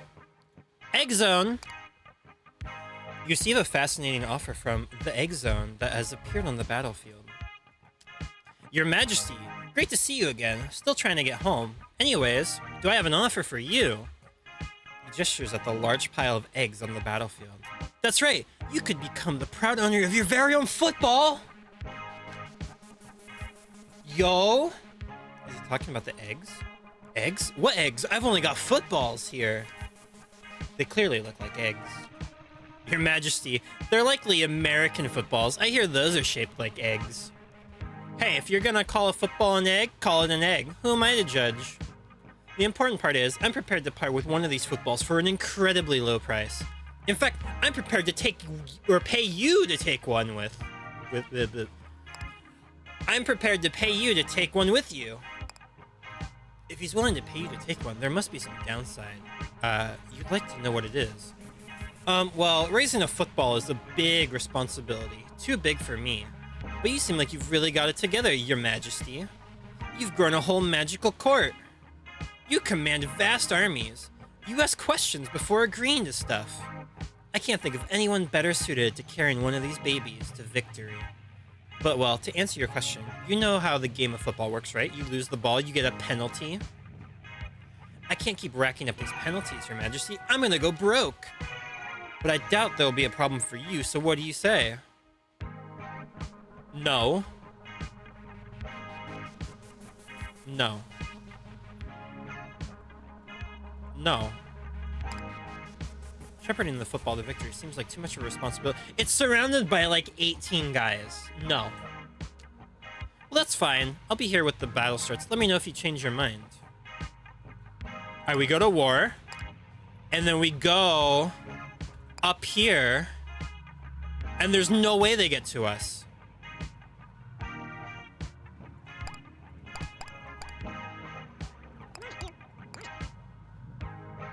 And then we get some miners.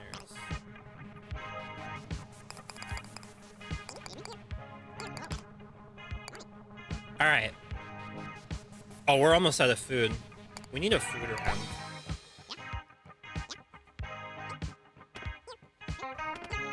Look how far they gotta walk to get up here.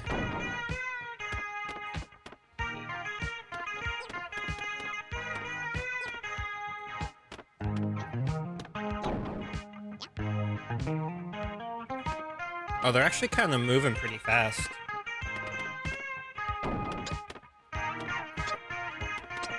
Alright, now we slowed them down. We slowed them down.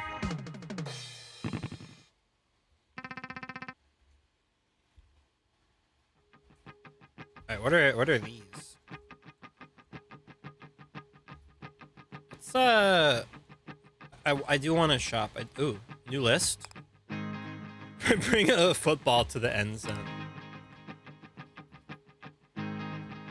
It's got centaurs. It's got wormholes. Archers. We'll go centaurs. That's a lot. That's a lot of people.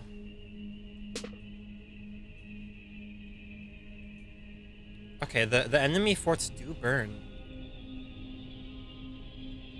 Winter Hill. Match for stone. Very slow to travel on foot. Does not match with Summer Hills.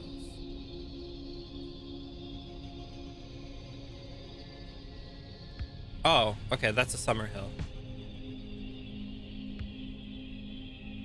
Alright, we're here.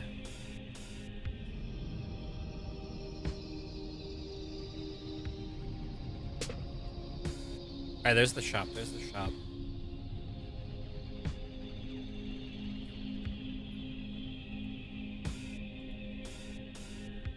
Alright. Big match. Big pick 3.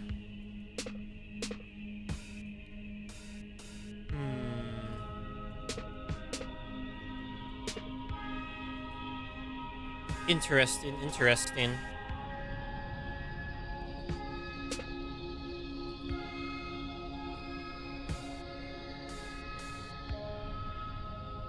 Ooh. A double centaur?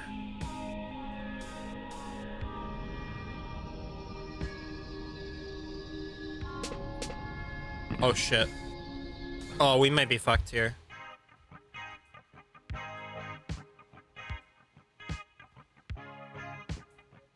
Oh, if I was in this spot, all right, we need something great from the shop. Barracks, offensive structure, produces 2 soldiers at the start of each battle. Produces workers based on the surroundings. Defensive spell, lay a trap for your enemies that halts their movement, even fly. Ooh. All right. We get rid of elevate. We get the barracks. I want to build the barracks here.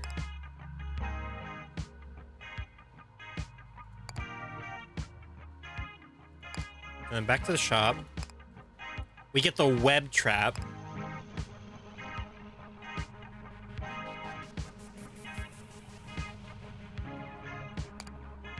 Must be on a wheat field. No, okay.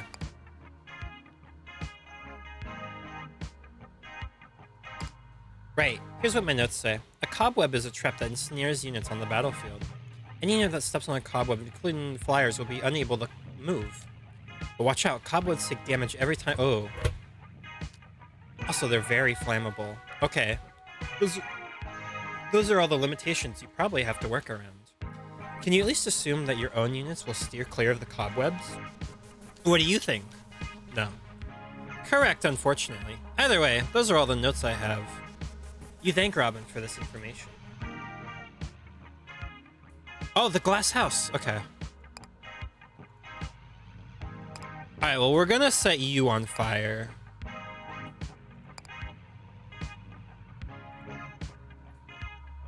Oh, we can just... Alright, we're good. We're good.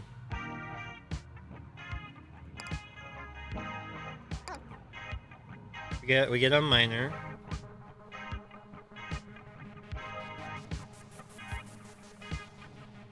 We place a... Oh, must be on forest. Ew. Never mind.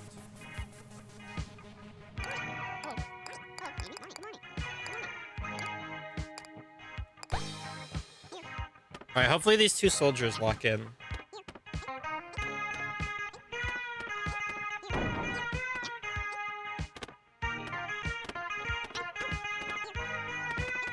I need a little bit of... I need these... Oh. Alright, I don't think we're gonna die. But I don't know if we're gonna get any food. We got 4 food.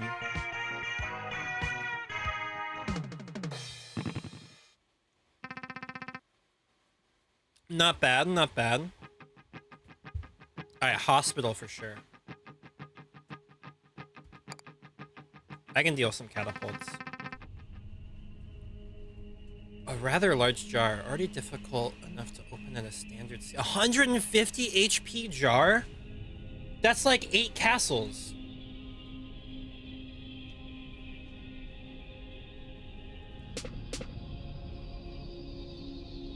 Oh yeah, what's the hospital do? Alright, we can get an IV drip. Receive health whenever you gather fluid until the drip is done. Well, what if I want this? Oh. Okay. From among the detritus? Hold on. How to pronounce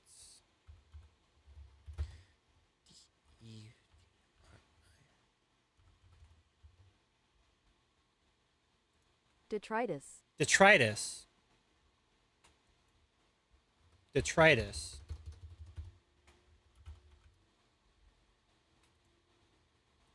Cuirass.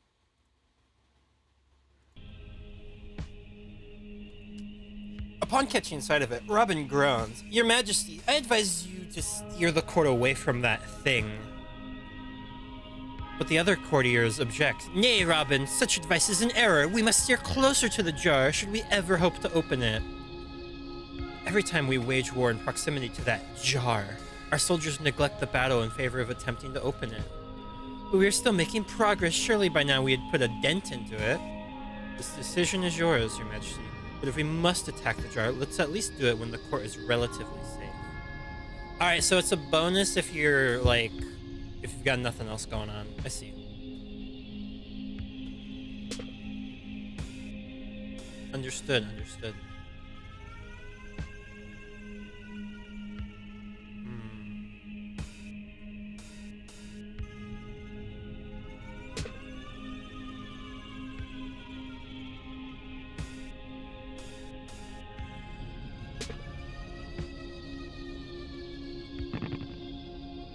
Oh, we're gonna need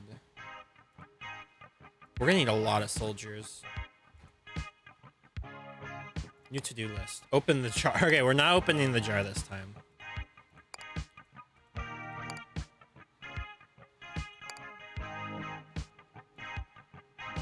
already did the cobwebs. Alright. Right here. One cobweb.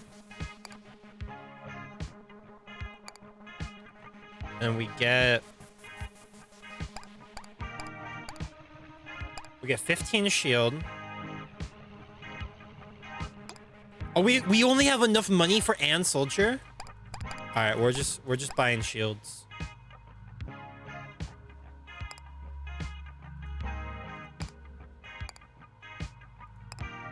Alright.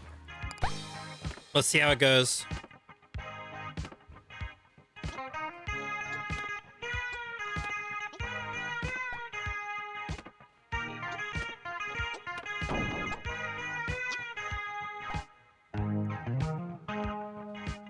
Hold. Hold. Uh-oh. Uh-oh. Hold. Hold. Nope. It's over.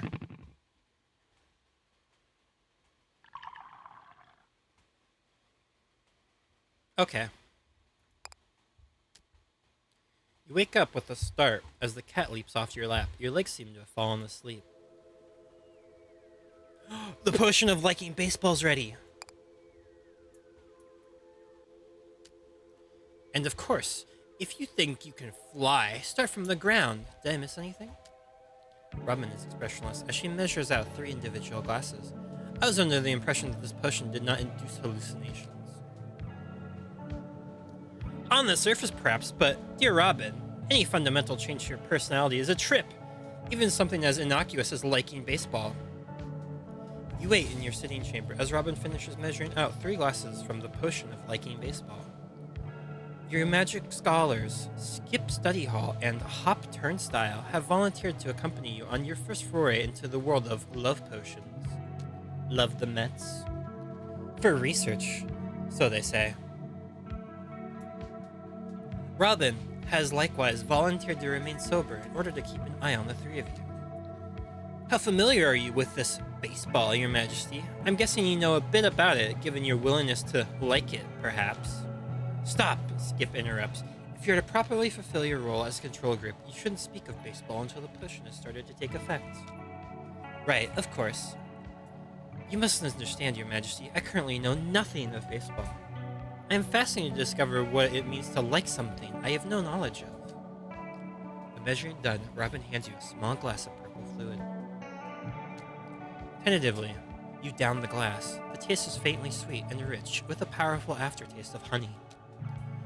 Your companions down theirs as well. They say in unison, "Oops!" And now, says Robin. And now you wait. The label claims it takes at least an hour to take effect. And so, as the seed of a new love begins to inch its way through your digestive system, you await its arrival.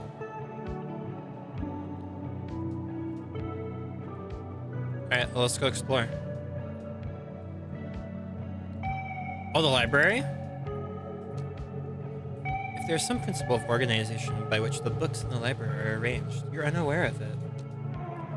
True crime novels sit next to self-help treaties, which sit next to compilations of syndicated newspaper comics. The music is it's a vibe. Shelves are stacked with playbills from amateur theatrical productions, map of amusement parks, and brochures from defunct tourist traps. There even appears to be a whole row of shelves devoted to graded essays written by middle school students. If you are to find any information of value here, it will require a significant amount of deduction and time. Time that, unfortunately, you do not possess at the moment. After all, you already have plenty of things to do.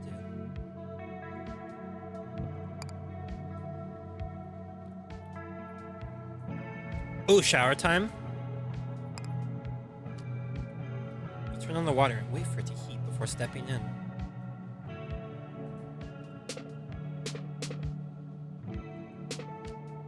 While there are no consensus on the full extent of your duties as queen, everyone seems to agree that you're in charge of the war.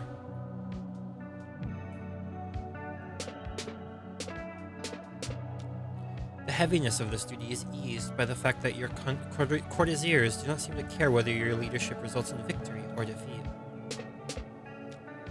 But if you had your choice, you would pursue a third option, peace. Sure, the combatants on all sides of this conflict are immortal, meaning that violence is free of the standard consequences.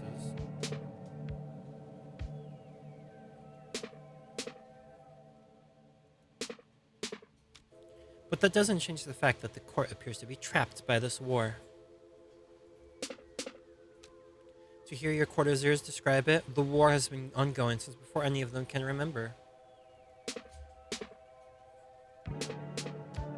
None of them can speak to its origins. None can speak to its purpose.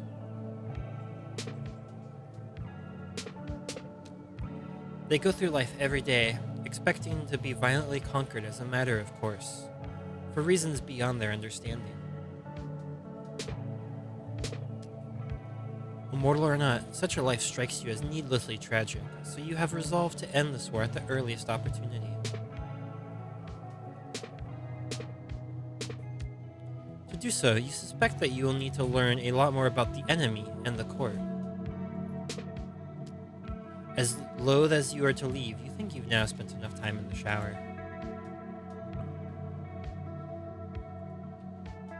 Has it still not been an hour yet?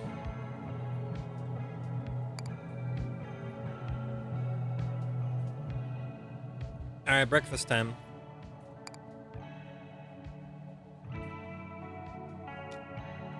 You make a modest proposal over breakfast. Given that you have no desire or qualifications to be queen of a court of fairies, you propose instead to abdicate your position. Abdicate? Is it even possible for Her Majesty to do such a thing? Such an action would leave our system of governance in tatters. You must not, Your Majesty. Yes, well, you could first help them establish a new form of government, something more equitable than a monarchy, at least. Like a democracy, or perhaps a democratic republic? I can foresee a very smooth transition to such an arrangement. Really? How so? Well, under popular rule, we would simply elect Her Majesty to a permanent position of ultimate authority. You sigh. You're not going to bother abdicating if they're just planning to elect you immediately to the same position. Such tyranny. Our dreams of liberty die on the vine. Oh well. As a result, you get a small bonus of 10 wood.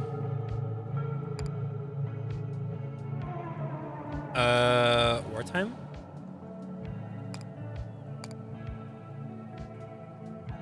Alright. I don't care about Robin. Receive an egg with a 12 bonus. You will receive a penalty if it's destroyed. Let's go with the mirror. We've never seen the mirror before.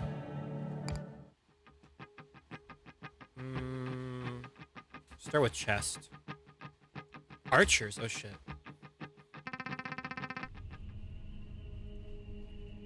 A vending machine.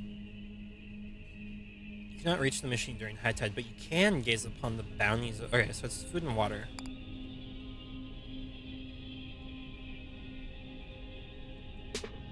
What's the mirror do? Duplicates the first 3 units. Oh my god.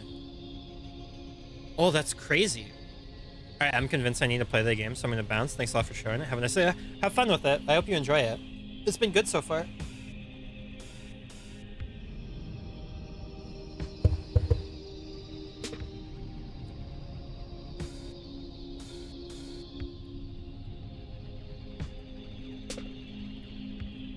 Alright.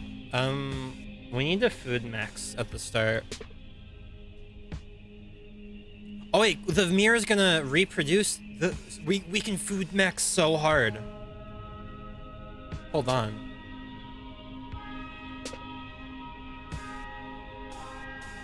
Alright, we got a chest on screen.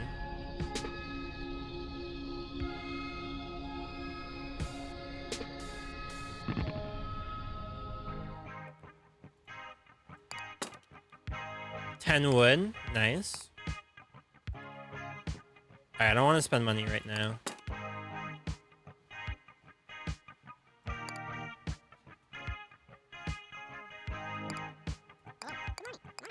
Oh my god, that's so good.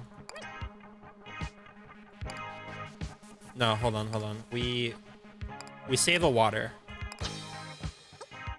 That mirror is insane. Oh, they can bring the food back to the mirror too? Oh my god.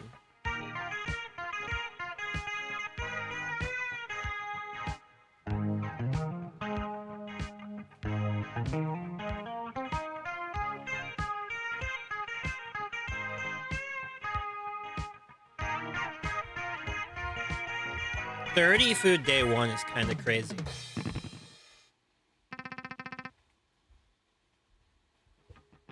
Alright. We don't have money. Let's go to the market so we can sell our food.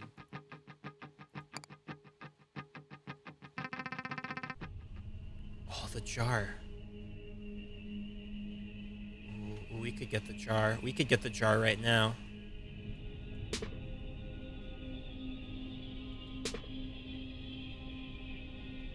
We need the mirror up here. Oh, we can move the mirror for free. All right. So that's one guy.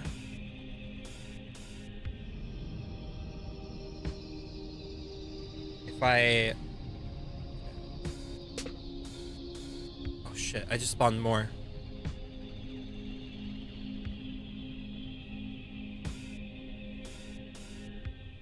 I really want that jar. I really want the jar. Can he can't go diagonal, so he's stuck there, right?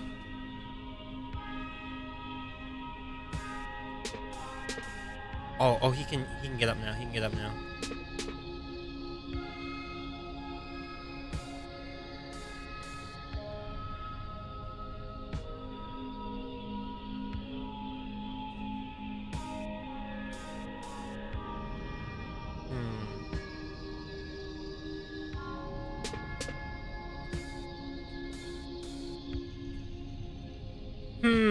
I want the jar. I want the jar so bad. I need the jar.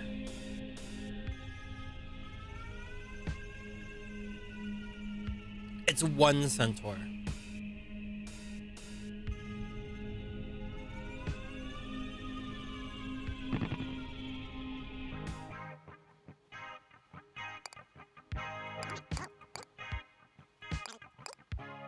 Alright, all of our units.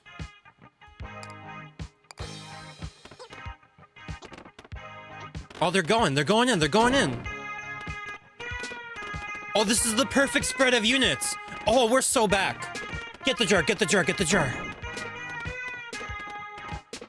We're gonna get the jar. Suddenly, amid the chaos of battle, a deafening pop followed by silence. All combatants on both your side and the enemy's put down their weapons and look towards the jar. The jar that, as it happens, has just been successfully opened.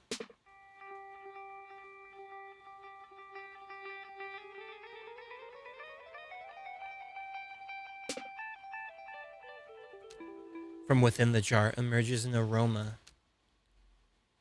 You can't immediately identify the smell, but it's something familiar, something that unlocks memories of another time and place. Springtime. Moderate humidity, classes are winding down, and the new warmth is rekindling the smells baked into the walls of your residence hall. You're about to move out and are looking at a period of 2 or 3 weeks before you can move into your new place. You have couches that you can sleep on, but most of your earthly possessions will need to reside elsewhere for this period. As you lock them away in a relatively affordable storage unit, you feel something indescribable. A shining, for lack of a better term.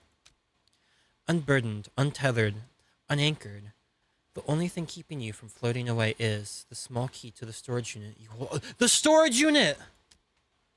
A key that you find yourself staring at now, here in the present. Wait, where'd it come from? You found it in the jar, Your Majesty. Oh, was there anything else in there? Nope. Band-aids?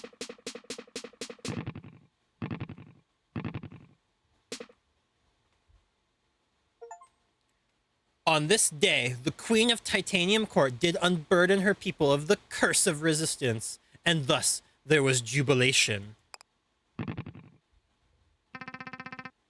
Oh, that just ended the fight. Alright, we need to get to the storage unit now. I don't think we're gonna get it. Yeah, I don't think there's a storage unit in this, but next run. Alright, we don't have money. I do kind of want stone. Oh.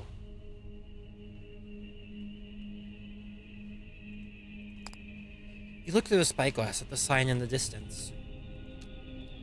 Your courtiers gather around with a mild interest. You ditfully explain the explanation of this vehicular maneuver known as a U-turn when... Oh, there's no need for explanations, you mentioned. After all, this is not a mortal spell. It's not? Of course not. It's an old fairy spell used for millennia. It means you cannot turn back now. Oh, there's no change in what has transpired. Or, only the future awaits. Or more simply, never look back. Spells such as these help keep the course of events in order, Your Majesty. They even shape the flow of the tide. Their curiosity sated, your courtiers whisper among themselves as they exit the scene. Those words feature quite prominently in the story of Ophius. Do mortals no longer tell this tale? It must now be integrated into their inscrutable mythology of cars. I expect contemporary Orpheus now bargains with a Ford F-150 or some such to revive the soul of his beloved. Ford F-150. It's truck month. It's truck month in the Titanium Court. Well, so long as the shape of the story survives, who are we to judge? That took me out of the cozy the cozy vibes for a sec. I was not expecting a Ford F-150. All right. How are we gonna deal with this shit? All right, our mirror's here. We could...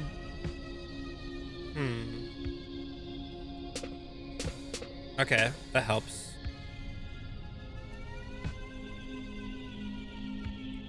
Alright, we're not protected, so if we move you up... We leave this rock barrier here.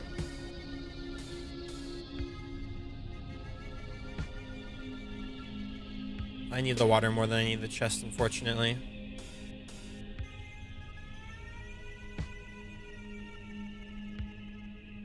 Our guys should be able to destroy that, right? That protects me from there. We don't even need that. Alright, we can get rid of these rocks. Oh, shit. Oh, no, there's a mountain there. There's a mountain. Pickaxe! Defensive tradition. Gain shields when you gather... Ooh! Oh, we don't have a miner yet, but maybe. That would have been insane last run. Uncozy fairy thoughts. Alright. How are we looking? On a double farmer. Are 4 guys enough?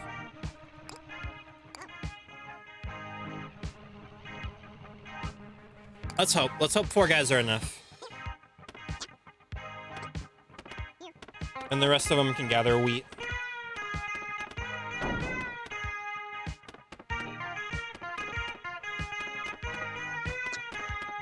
All right, we need someone to return home. Where is everyone going? All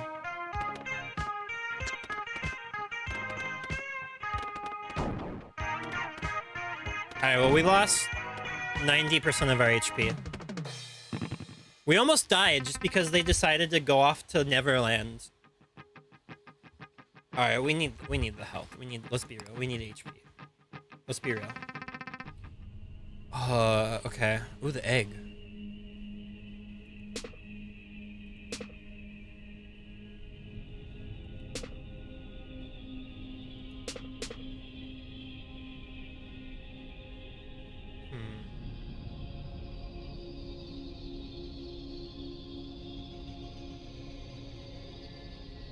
What is... Oh, it tells me the line of sight. Oh, that's good to know.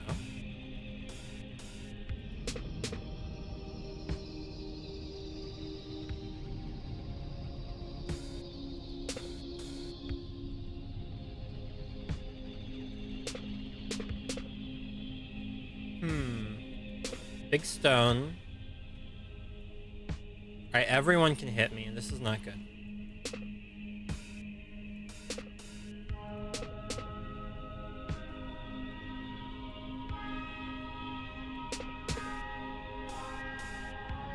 I want the egg.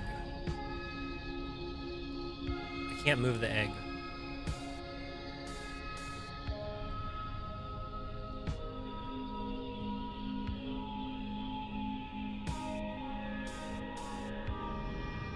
I have one more play I can do. I'm gonna have to spawn soldiers first in order to knock that guy out. So another 2 soldier farmer spread. Oh shit.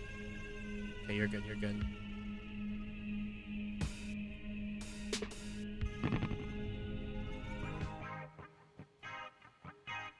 Alright, so we go... Alright, hospital first.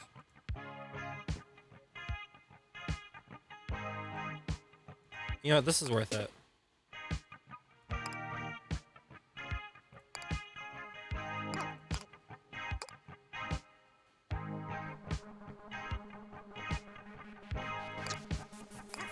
Alright. I wish more people went for the catapult.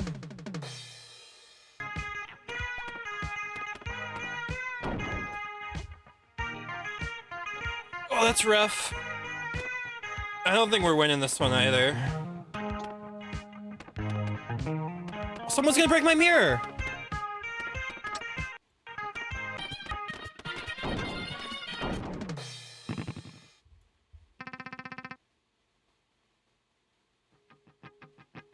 Okay, alright, we need... Let's go to the store, let's go to the store. The mirror's gone for good!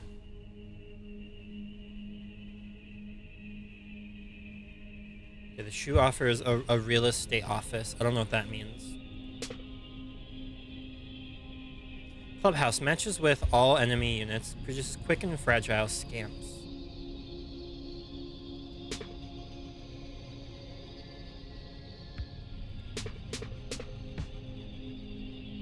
Oh, you gotta shop on screen.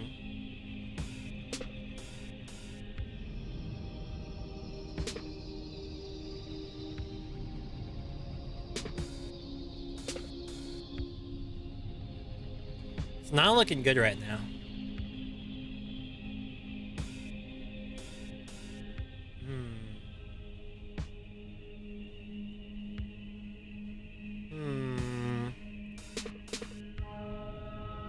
No, I just spawned more. I spawned more enemies.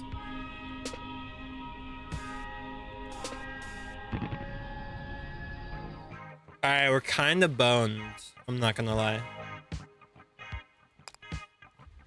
While you may have expected the giant shoe to be someone's personal residence, it actually has a real estate office. And by purchasing real estate, you can lock individual tiles on the battlefield so they'll follow you. Oh, okay, okay. Unfortunately, the minimum price for properties in this neighborhood is $8, so you won't be able to purchase anything. Good to know. I need something good. Ooh, enemies become friends. Defensive tradition. All who would harm you take up damage in return. Scales up in multiples. Oh, we could get scamps. Oh, we could sell a shitload of wood. Alright, we want charm.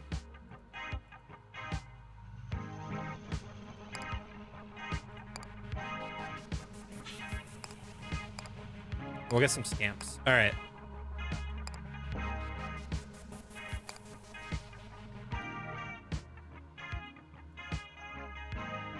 That's one guy. That's two guys.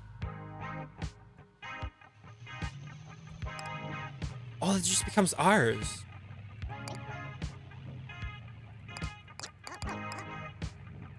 Wait, these guys are one bread, one wood? Oh, these guys are cool. Holy shit. Wait, no. No, there's no wheat. Wait, no, there's wheat.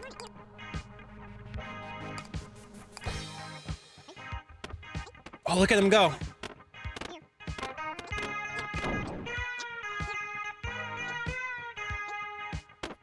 The scamps? Oh, that guy just mowed down like 6 scamps.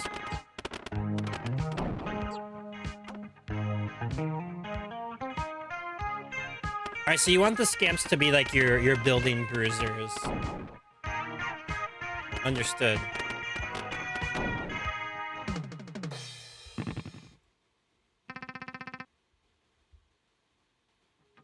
Alright, the final one. Oh, that has a shop and rare chests. Or we could get a heal. We might need the heal, actually. Wormholes and goons. Yeah, let's go wormholes and goons. Let's get the heal.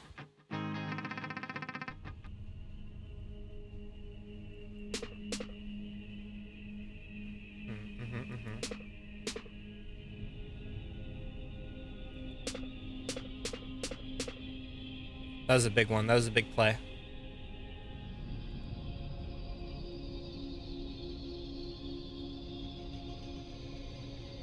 Oh, it doesn't match with tap water. That's right. Oh, shit.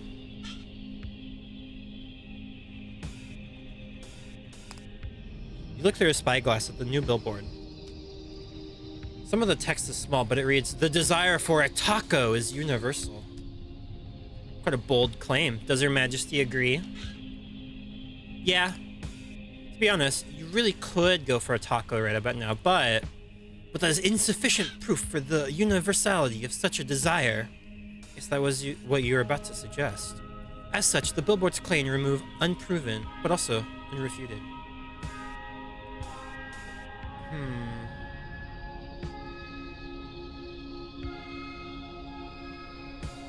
What if I hide here the entire fight?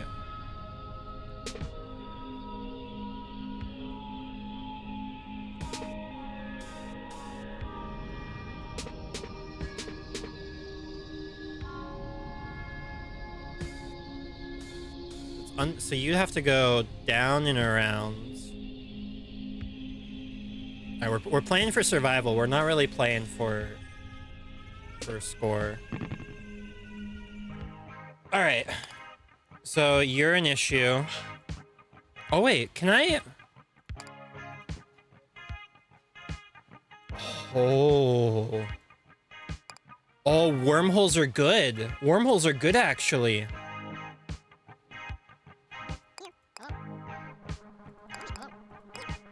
I'm almost out of wood. Wait, why did I get farmers? Oh, I didn't.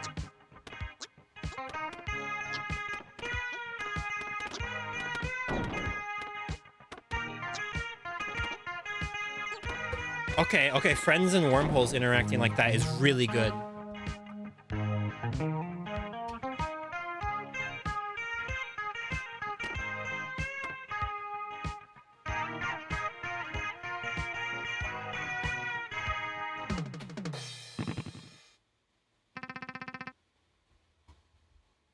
Alright, dragon time.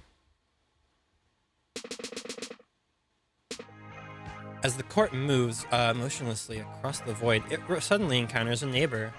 Your courtiers cry out in alarm. You spy a great dragon soaring above his lair in the distance. The legendary apex predator opens his mouth and addresses the court. Here's what he says. Hey, could I get an, hang on, let me look at the menu. He sweeps his gaze over the court, doubling back when he catches sight of you atop his walls. Oh man, I'll have the Fairy Queen combo meal. No pickles. Alright. Maybe woods. Birds and goons? Oh, no field, so no oh, we're good on food. Centaurs and goons. Wormholes and goons. Ooh. Let's go with a wormhole strat. Let's go with the wormhole friends. Just a slightly different hill has been made an appearance on the battlefield. You hate to ask, but those are definitely volcanoes, aren't they? Yes, Your Majesty. When those volcanoes erupt and their surroundings will take 6 hearts of damage and burst into flames. Hello again. A quick clarification is now necessary. When Robin says the volcano's surroundings take damage, that includes diagonal neighbors. Also, you can see when the volcanoes will erupt over here on the timeline. Also, please note that volcanoes actually match with standard hills for some reason. With this life-saving information now imparted, I will take my leave again. We're 1 food away from turning off the dragon. Right, here's what my notes say. The dragon's first priority is to cook every fairy we send onto the field. Once all units are cooked, then he'll turn his attention to the court himself. If we can find a way to spread our units far and wide, we might be able to withstand the assault. Or we could try to keep our units on hills or water where fire is much less effective. But even if he doesn't burn the court directly, we're still in danger of catching fire from neighboring fields and woods. And those are all the notes I have. Thank you, Robin. Oh, we could get a field. Alright, hold on. Alright, the court's here.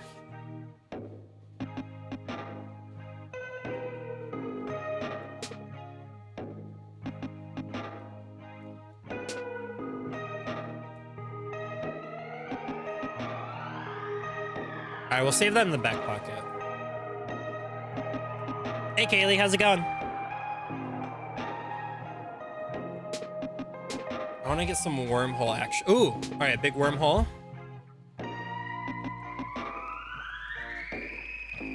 Let's get the wormhole down here.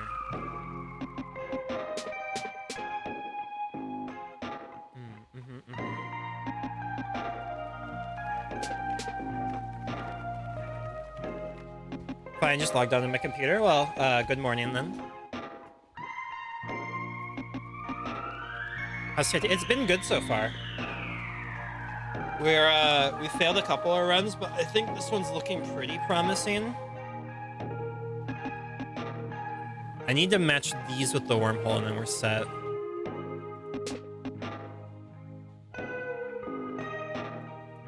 Ooh, oh, big, big, big. That's massive for us.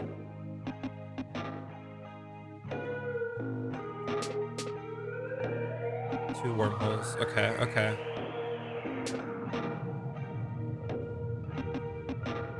Unfortunately, they can get to us.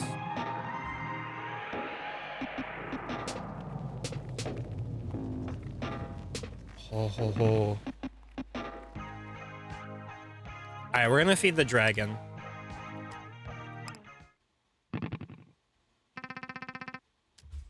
Aware of the dragon's ferociousness appetite, you offer him a sizable amount of food in exchange for your lives. What, this some kind of new promotion? You're not going to give me free food to not eat here? I mean, I'm not going to say no to free food. While the rest of your court rejoices in the departure, you are more restrained. You strongly doubt that this will be a permanent solution. In fact, you wouldn't be surprised if the bride ultimately serves as an incentive for the dragon to seek out the court once more.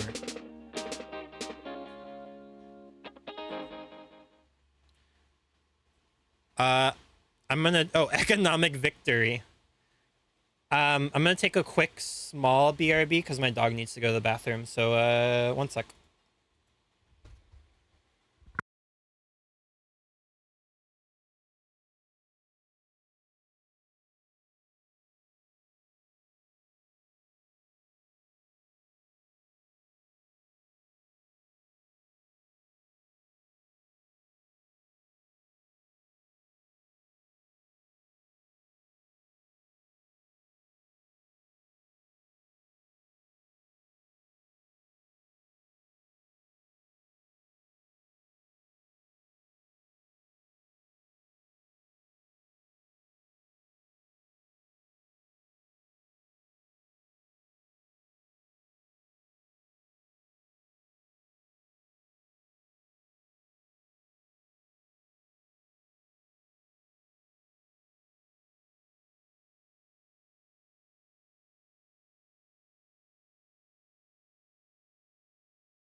I'm back. Sorry about that. So 10 casualties. We lost more than they did. A penny saved is a comrade unburned. Having demonstrated your burgeoning skill, your tolerance for a new challenge grows. You feel your maximum level of strife increase to 1. With time and repetition comes comfort. You feel your maximum comfort level increase to 2. With the war now behind you, you encounter a memorial dedicated to its victims. Memorial to those fallen in the war. Casualties, 19. Some among your courtiers roll their eyes at this. Oh, they'll be back. Now, having expended much of its energy during the day, the court retires to bed. You wake suddenly in your chambers. Something about your surroundings doesn't feel right. You can't see much as you look out from your balcony. The sky is pitch black. Something is clearly wrong with the courtyard. You've never seen it so disordered. The ground shakes and your stomach churns. Taking a deep breath, you keep your sights on the door. Wait, we're nothing?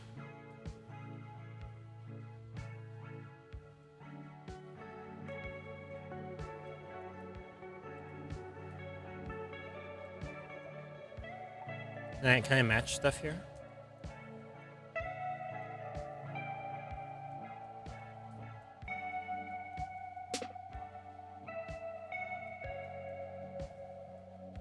I don't think it does anything. After moving through many unfamiliar halls, you suddenly find yourself in front of the court's great gates. Perhaps the court is trying to tell you that now would be a prudent time to depart. Who can say? Explore the west, explore, return. Alright, let's try to look at or open the gates.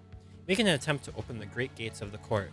You try one of your own keys in the locks. It doesn't come as a huge surprise that yes, your key fits in the lock and turns easily with a satisfying click. If you can find 3 more keys, you should be able to open the gates.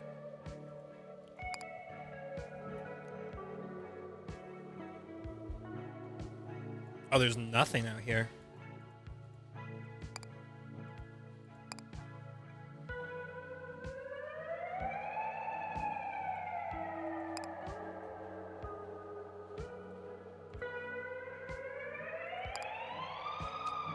You move to enter your office and are surprised to discover the door is locked.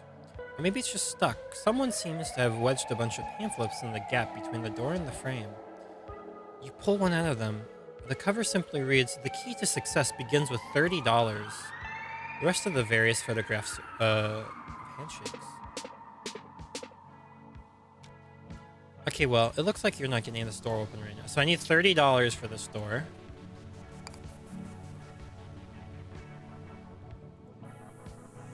Dragon statue room. The Fountain of Youth. You find yourself at a sleepy pub. A sign near the door identifies it as the Fountain of Youth. You're not sure why you've never encountered this place before. Oh, yeah, ma'am. Only open at night. That's us. Drink? Yes, actually, that does sound appealing. Our comfort meter. As you sip, a man collapsed on the bar next to you begins mumbling something in your direction. Hey, lady. Got something I want to say to you. With his head down and drinks closed, you don't think he's talking to you. Oh, no, yeah. He totally is. You should pay attention, ma'am. This guy's a real prophet. Prophet proceeds. Yeah, alright, so... You never got burns by Mr. Dragon Guy. What's up with that? You're supposed to get burned. Okay, so if you're understanding correctly, he thinks you're supposed to lose to the dragon. Personally, you take no issue with failing to burn to death, as incorrect as it might be in his view. Psh, you'll be fine, it's fine, but let me tell you something, okay? Okay? Okay. Yeah, let me tell you something. You need dragon fire to ignite the youth of light. After saying this, he briefly raises his glass in your direction, then turns his head away to start to snore. Oh yeah, that was a good one, ma'am. The kind of portent I'd be heading if I were you, you know? Your drink now finished, you stand up from the bar. Alright, so we need fire, we need $30.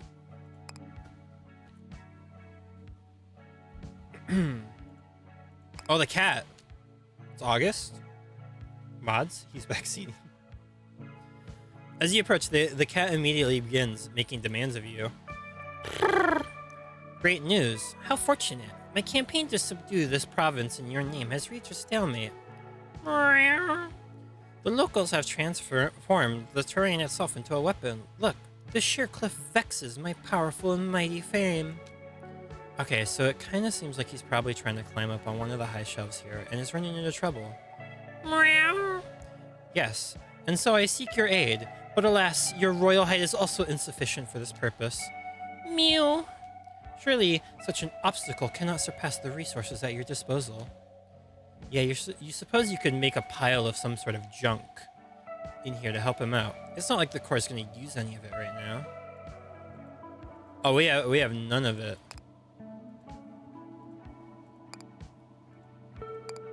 We are broke.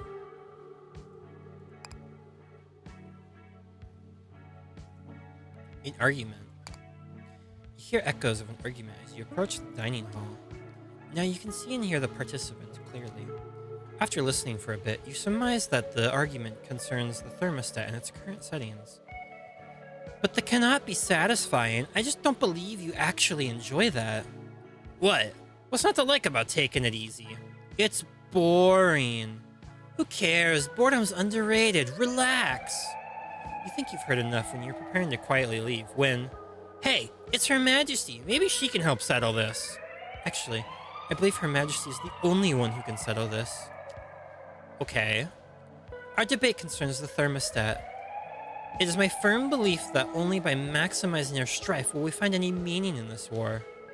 Yeah, but who needs meaning, man? Let's just have a good time. Let's crank up the comfort. By the way, since Your Majesty is the only one with enough authority to make these adjustments, we ask you to render judgment. But should you make it to the correct decision and raise our strife to 5, I will give you this. Oh, okay, key. But you know, that's going to be hard. You should just chill out and raise the comfort to 5 instead. He produces a different key. You'll win with this key. Easy peasy. I fail to see how anything done at comfort 5 could qualify as winning. I mean, who cares? These keys look awfully familiar. Where did they get them? No comment. We are not permitted to reveal that information. Puck gave them to us. Did you not hear what I just said? Yeah, but who cares? Her Majesty probably figured that out already anyways. As it stands, the thermostat is currently set to comfort 1. Hey, look at that. It feels pretty good, doesn't it? Please, Your Majesty, I strongly urge you to change course. Well, despite those procrastinations, you cannot adjust the thermostat again until tomorrow. We'll both just have to wait.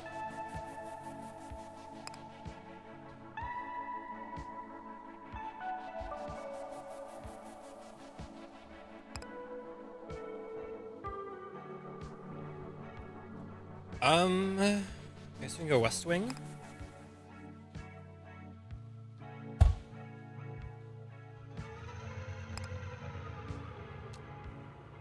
Oh, it's baseball. There seems to be a scoreboard of some sort. Perhaps you can assume that home refers to the court.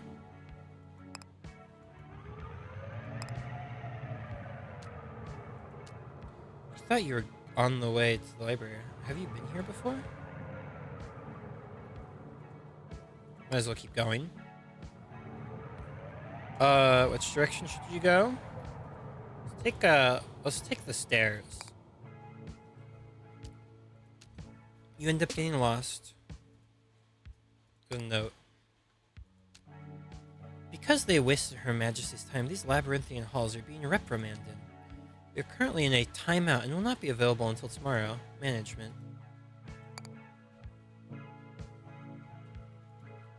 The chapel. Have we been to the chapel yet? Eventually, you find yourself in the court's chapel, where a television displaying a test pattern stands at the pulpit.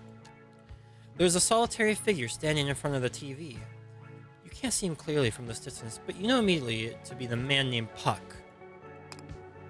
Reality bends underneath your feet as you approach Puck. Puck's the final boss? The room threatens to redefine its boundaries. You're earlier than expected, my queen, and yet somehow it's still too late. He mutters something under his breath, then gives you his full attention. Well then, you had questions for me, did you not? It looks like we have precisely enough time for one earnest answer to one of your queries. You expressed some incredulity at this statement. He prepared to answer your questions now? He flinches in response. My queen, you simply must wield your skepticism with greater subtlety. That statement was clearly formed as a question. A question which I'm afraid I must now answer. So yes, in this time, in this place, I am both willing and able to give you satisfying responses without resorting to deflection or trickery. With the one restriction that being, as I said, we have time for only one such response. A response which I have just provided in an answer to your question of whether I am prepared to provide you with such responses. Which means our time is up. I pray I will never see you here again. And then it all falls apart. Ugh. Okay. As you wake in your chambers, as if nothing was ever amiss.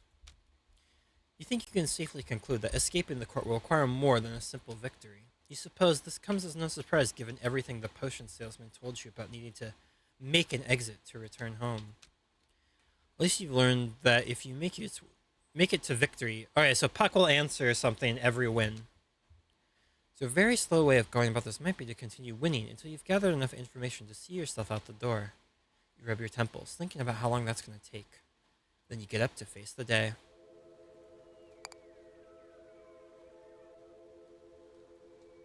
Someone has left a book of magic on the table. Perhaps you should read it?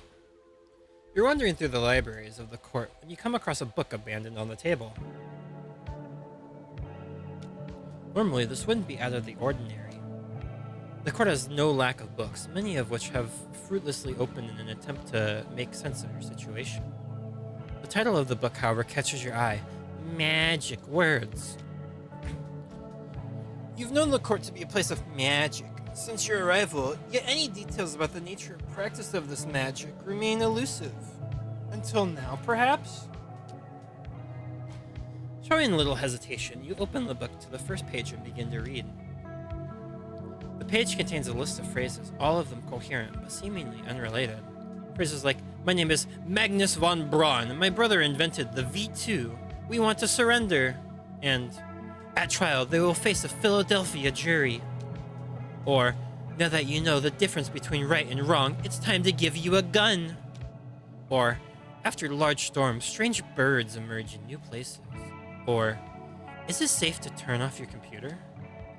There doesn't appear to be any instructions on if or the use or application of these magic words, if that's what they really are.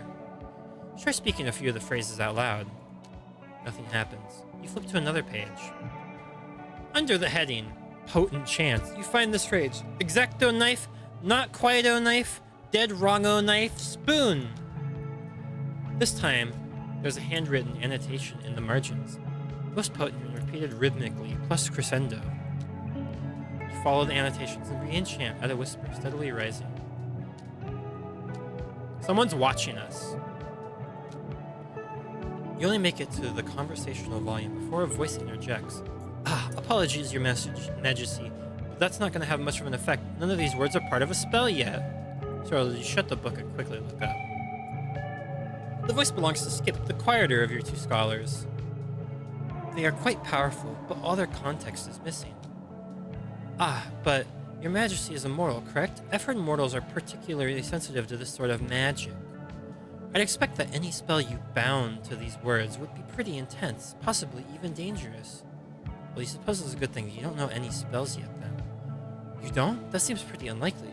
But if you'd like to learn, I'd be happy to teach. Just drop by my office sometime. You can find it wandering around the library looking for a bathroom. Library bathroom.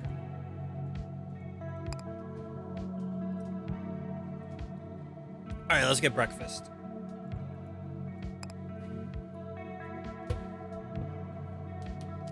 As a result of eating breakfast, you get a small bonus, 10 stone.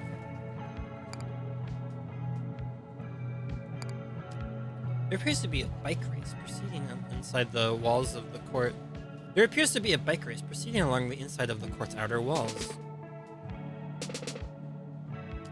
Neat. Octopus? Leviathan? A beast said to exist in dimensions beyond our own. These are skulls.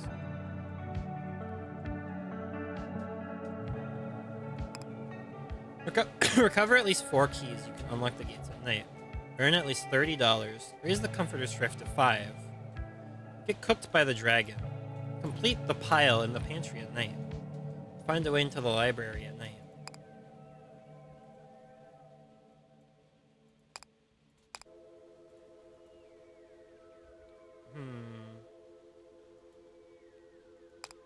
Recently, you're asked to raise the thermostat to either Comfort 5 or Strife 5, but currently it looks like you can do neither. Like, you can only raise the Strife to 1 and Comfort to 2. Of course, each level of Strife is earned. You must achieve victory at maximum Strife to prove yourself worthy of another level. Okay, that makes a certain amount of sense. How do you raise your maximum Comfort? I don't know. It'll increase on its own, I guess. Begin the war with debt. Receive an egg without signing a bonus. You'll still receive the penalty. Begin with no. Cannot gather water during your first battle. Let's go with shop prices.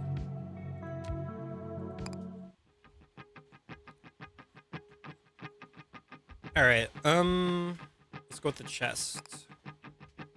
The volcano.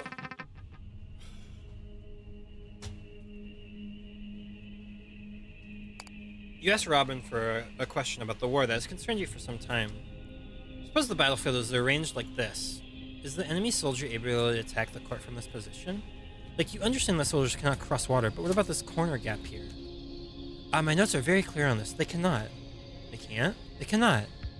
I think they can, actually. I've seen them move diagonally all the time. You've seen them move diagonally inside tiles, but never diagonally across the borders. They don't? They don't. Why not? I don't know. Maybe it's because it would be annoying if they could attack us by cutting corners. Which they can't. Alright, back to gameplay.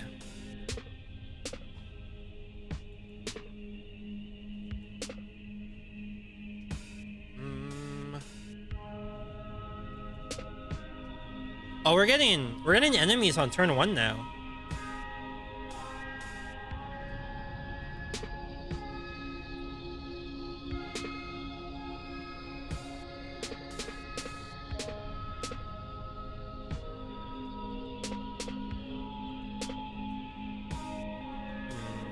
You can't reach us. Well, you could via rock, but that's Oh, catapult. Oh shit. You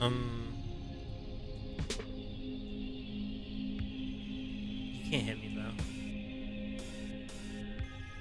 I need. Oh, you can hit me.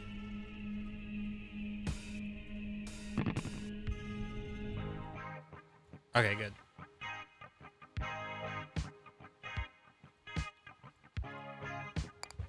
All right, what do we get? Ooh. Really good chest. We get 1 soldier and then a bunch of farmers.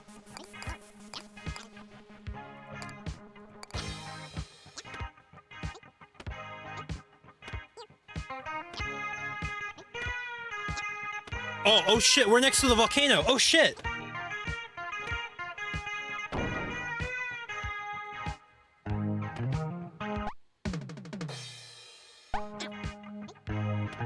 I didn't even pay attention.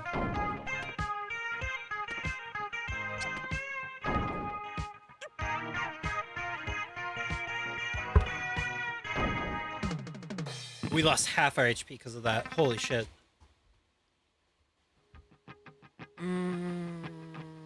Hospital. Not exactly auspicious. Yeah, that was a big L from me. Big mess up. You and your courtiers observe another sign on the battlefield. A powerful command. Best if we comply. What are we to stop? On the safe side, let's assume all of it. 2 of them go rigid, falling to the ground near you. Another courtier approaches you, covering his eyes. Oh no, what tragedy! It is only through my frequent habit of averting my gaze that I am spared of this curse that now afflicts our queen and her subjects. To your knowledge, you are not under the effects of any curses. Your Majesty? How can it be? Even your greatest minds have yielded to the spell. Does he mean the stop sign? You explain that the sign is for directing traffic and that it should not impact the regular movements of pedestrians. So it is your faith in cars that protects you. How magnificent! I have never heard of such a thing. But alas, your subjects do not believe in cars. What is to become of them, compelled to stop in such a way? Look to the two of them on the ground, puzzled. Try explaining that vehicles compelled by the sign to stop are not actually required to remain stopped. Instead, they are permitted to move after coming to a loosely defined, complete stop. Upon hearing this, the fairies on the ground relax and begin to breathe again. Of course, the sign only stipulates stop, singular. If it wishes us to remain stopped, it would obviously say stops. I must thank Her Majesty for removing the curse. I would have never come to that conclusion on my own.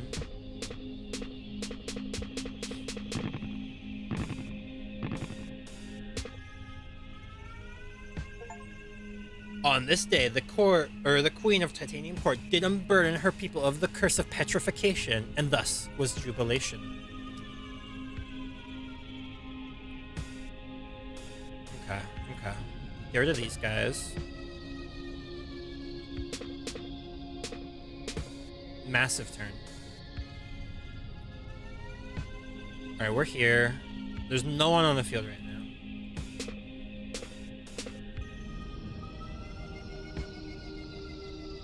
I wonder if you match 3 hard enough, could you just go infinite?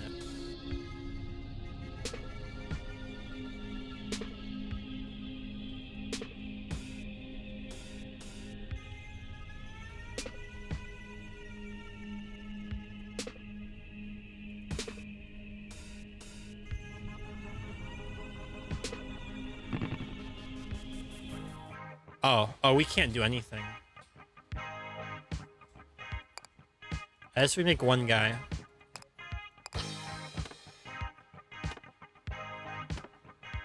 We'll get our free gold, I guess.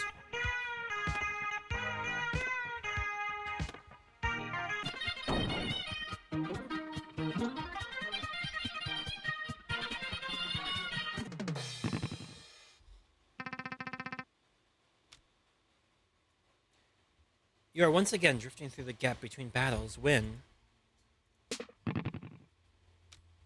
receive sudden word that a visiting dignitary has arrived at the court.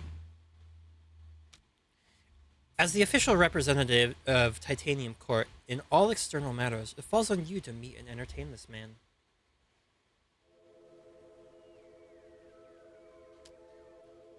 He shakes your hand and gets right to the point. Listen, Your Majesty, I don't do small talk. No, sir, no, ma'am. I'm all about big talk. I'm talking macho talk, cosmic talk, big questions, big answers, big numbers, big stakes. Big subjects like the point of it all. Big questions like why. Big worries like the inevitable decay of death of all things. He stops and considers. Yes, a classic icebreaker. Let us discuss death. Your death, my death, civilization, art, culture, all of this, headed to the trash bin, eventually, but definitely. Everything we are, understand, and love will be gone. We won't exist. Poof, pow.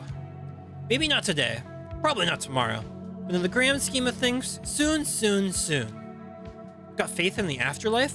Worship some sort of higher power? That's nice, but I bet you are a pretty penny that all of us also has a sell-by date. And this isn't even a pessimistic prediction. Oh no. All of you know, I'm an optimist. But I must say, friend, all evidence is that we so far suggest that this future is 100% capital G guaranteed. It's around this moment that the potion of liking baseball really kicks in.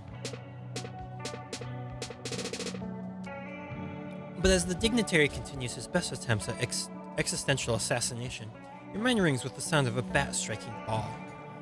Since, as long as you can remember, you've suffered from a pattern of intrusive thoughts. In moments of embarrassment, stress, or anxiety, disturbingly violent images would cross the threshold of your mind, unbidden and unwelcome. These spasms only last a moment and have no real effect beyond being unpleasant. You've always assumed that they are just another piece of the familiar noise, something to tolerate.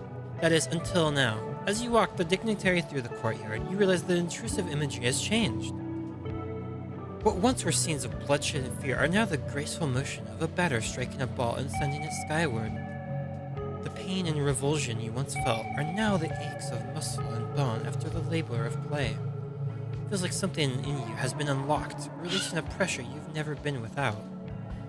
As you're contemplating this minor but welcome change to your internal machinery, you briefly turn your attention once more to the dignitary. Ink! You're all part of some sort of cosmic cycle of life, death, and rebirth. Well, I got some bad news for you, bucko. Death is coming for that noise, too. You'll be fine. You let your thoughts drift and play ball. Alright. We don't really... Alright, we're kind of broke. Archers? We'll go hospital. We need a little bit of money. Gift shop.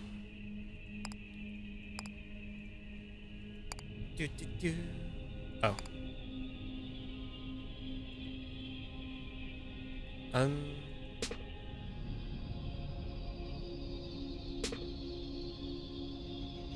go with water.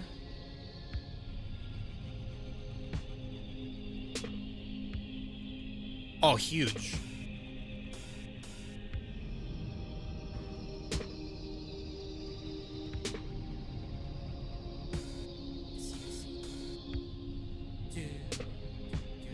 Alright, where are we? Alright, we need to move. Not looking good. Can't afford anything.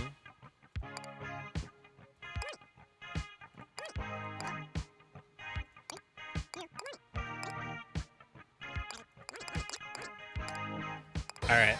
I got 4 guys. Hopefully it's enough.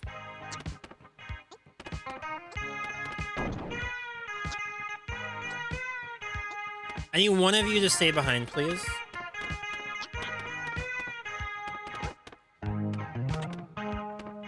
He's slaughtering... Oh, shit. Oh, we're dead. We're so dead.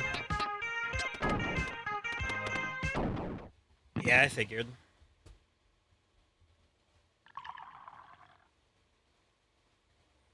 Okay. You awake in your office as if you just completed a brief nap. You suppose brief is also a fair description of the war the court just participated in. You know, maybe you could just get back to work right away. You remain a little restless after that quick excursion. You're not sure you're in the mood to socialize with your courtiers today. They do tend to go on and on. Pretty certain you won't miss any... Okay. This is just telling us we don't have to go explore. Although we do need to go breakfast.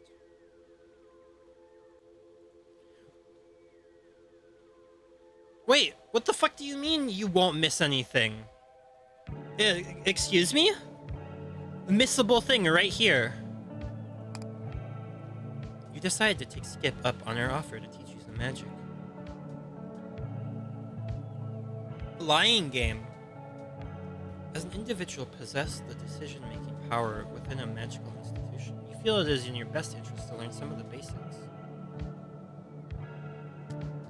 Unfortunately, one of the first facts that you learn about magic is there's no such thing as the basics.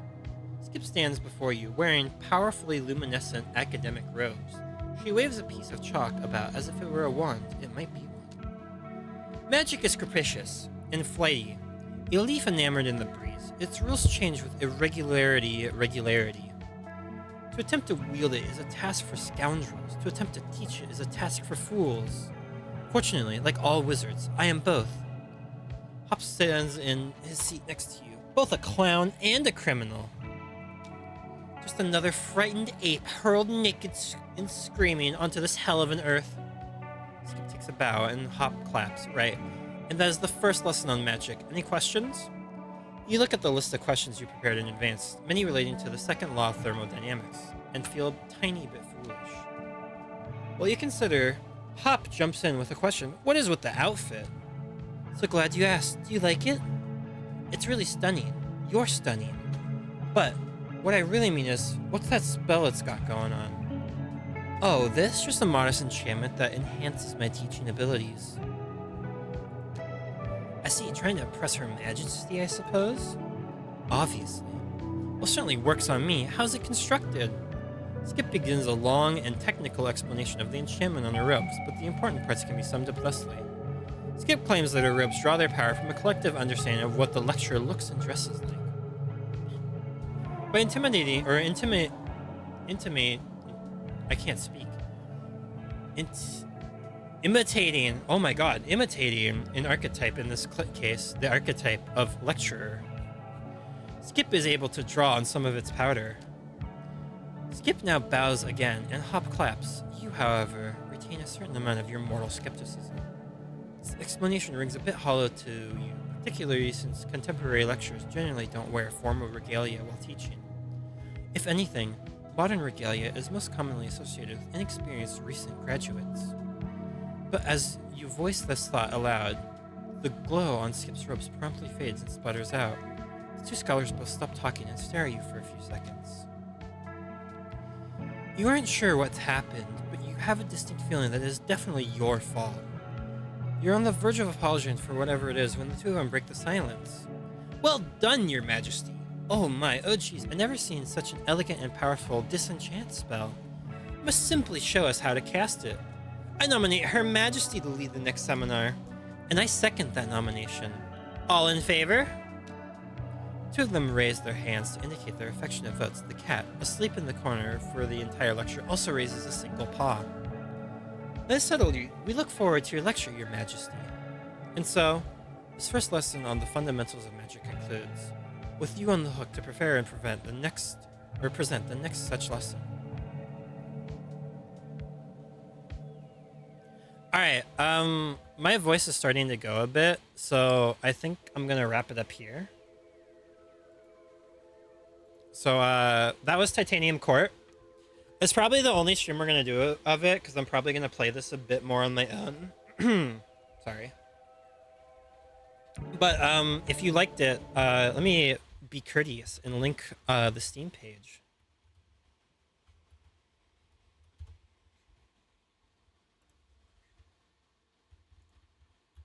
Here's the link. I enjoyed it. I enjoyed it quite a bit. I'm excited to play it more in my downtime.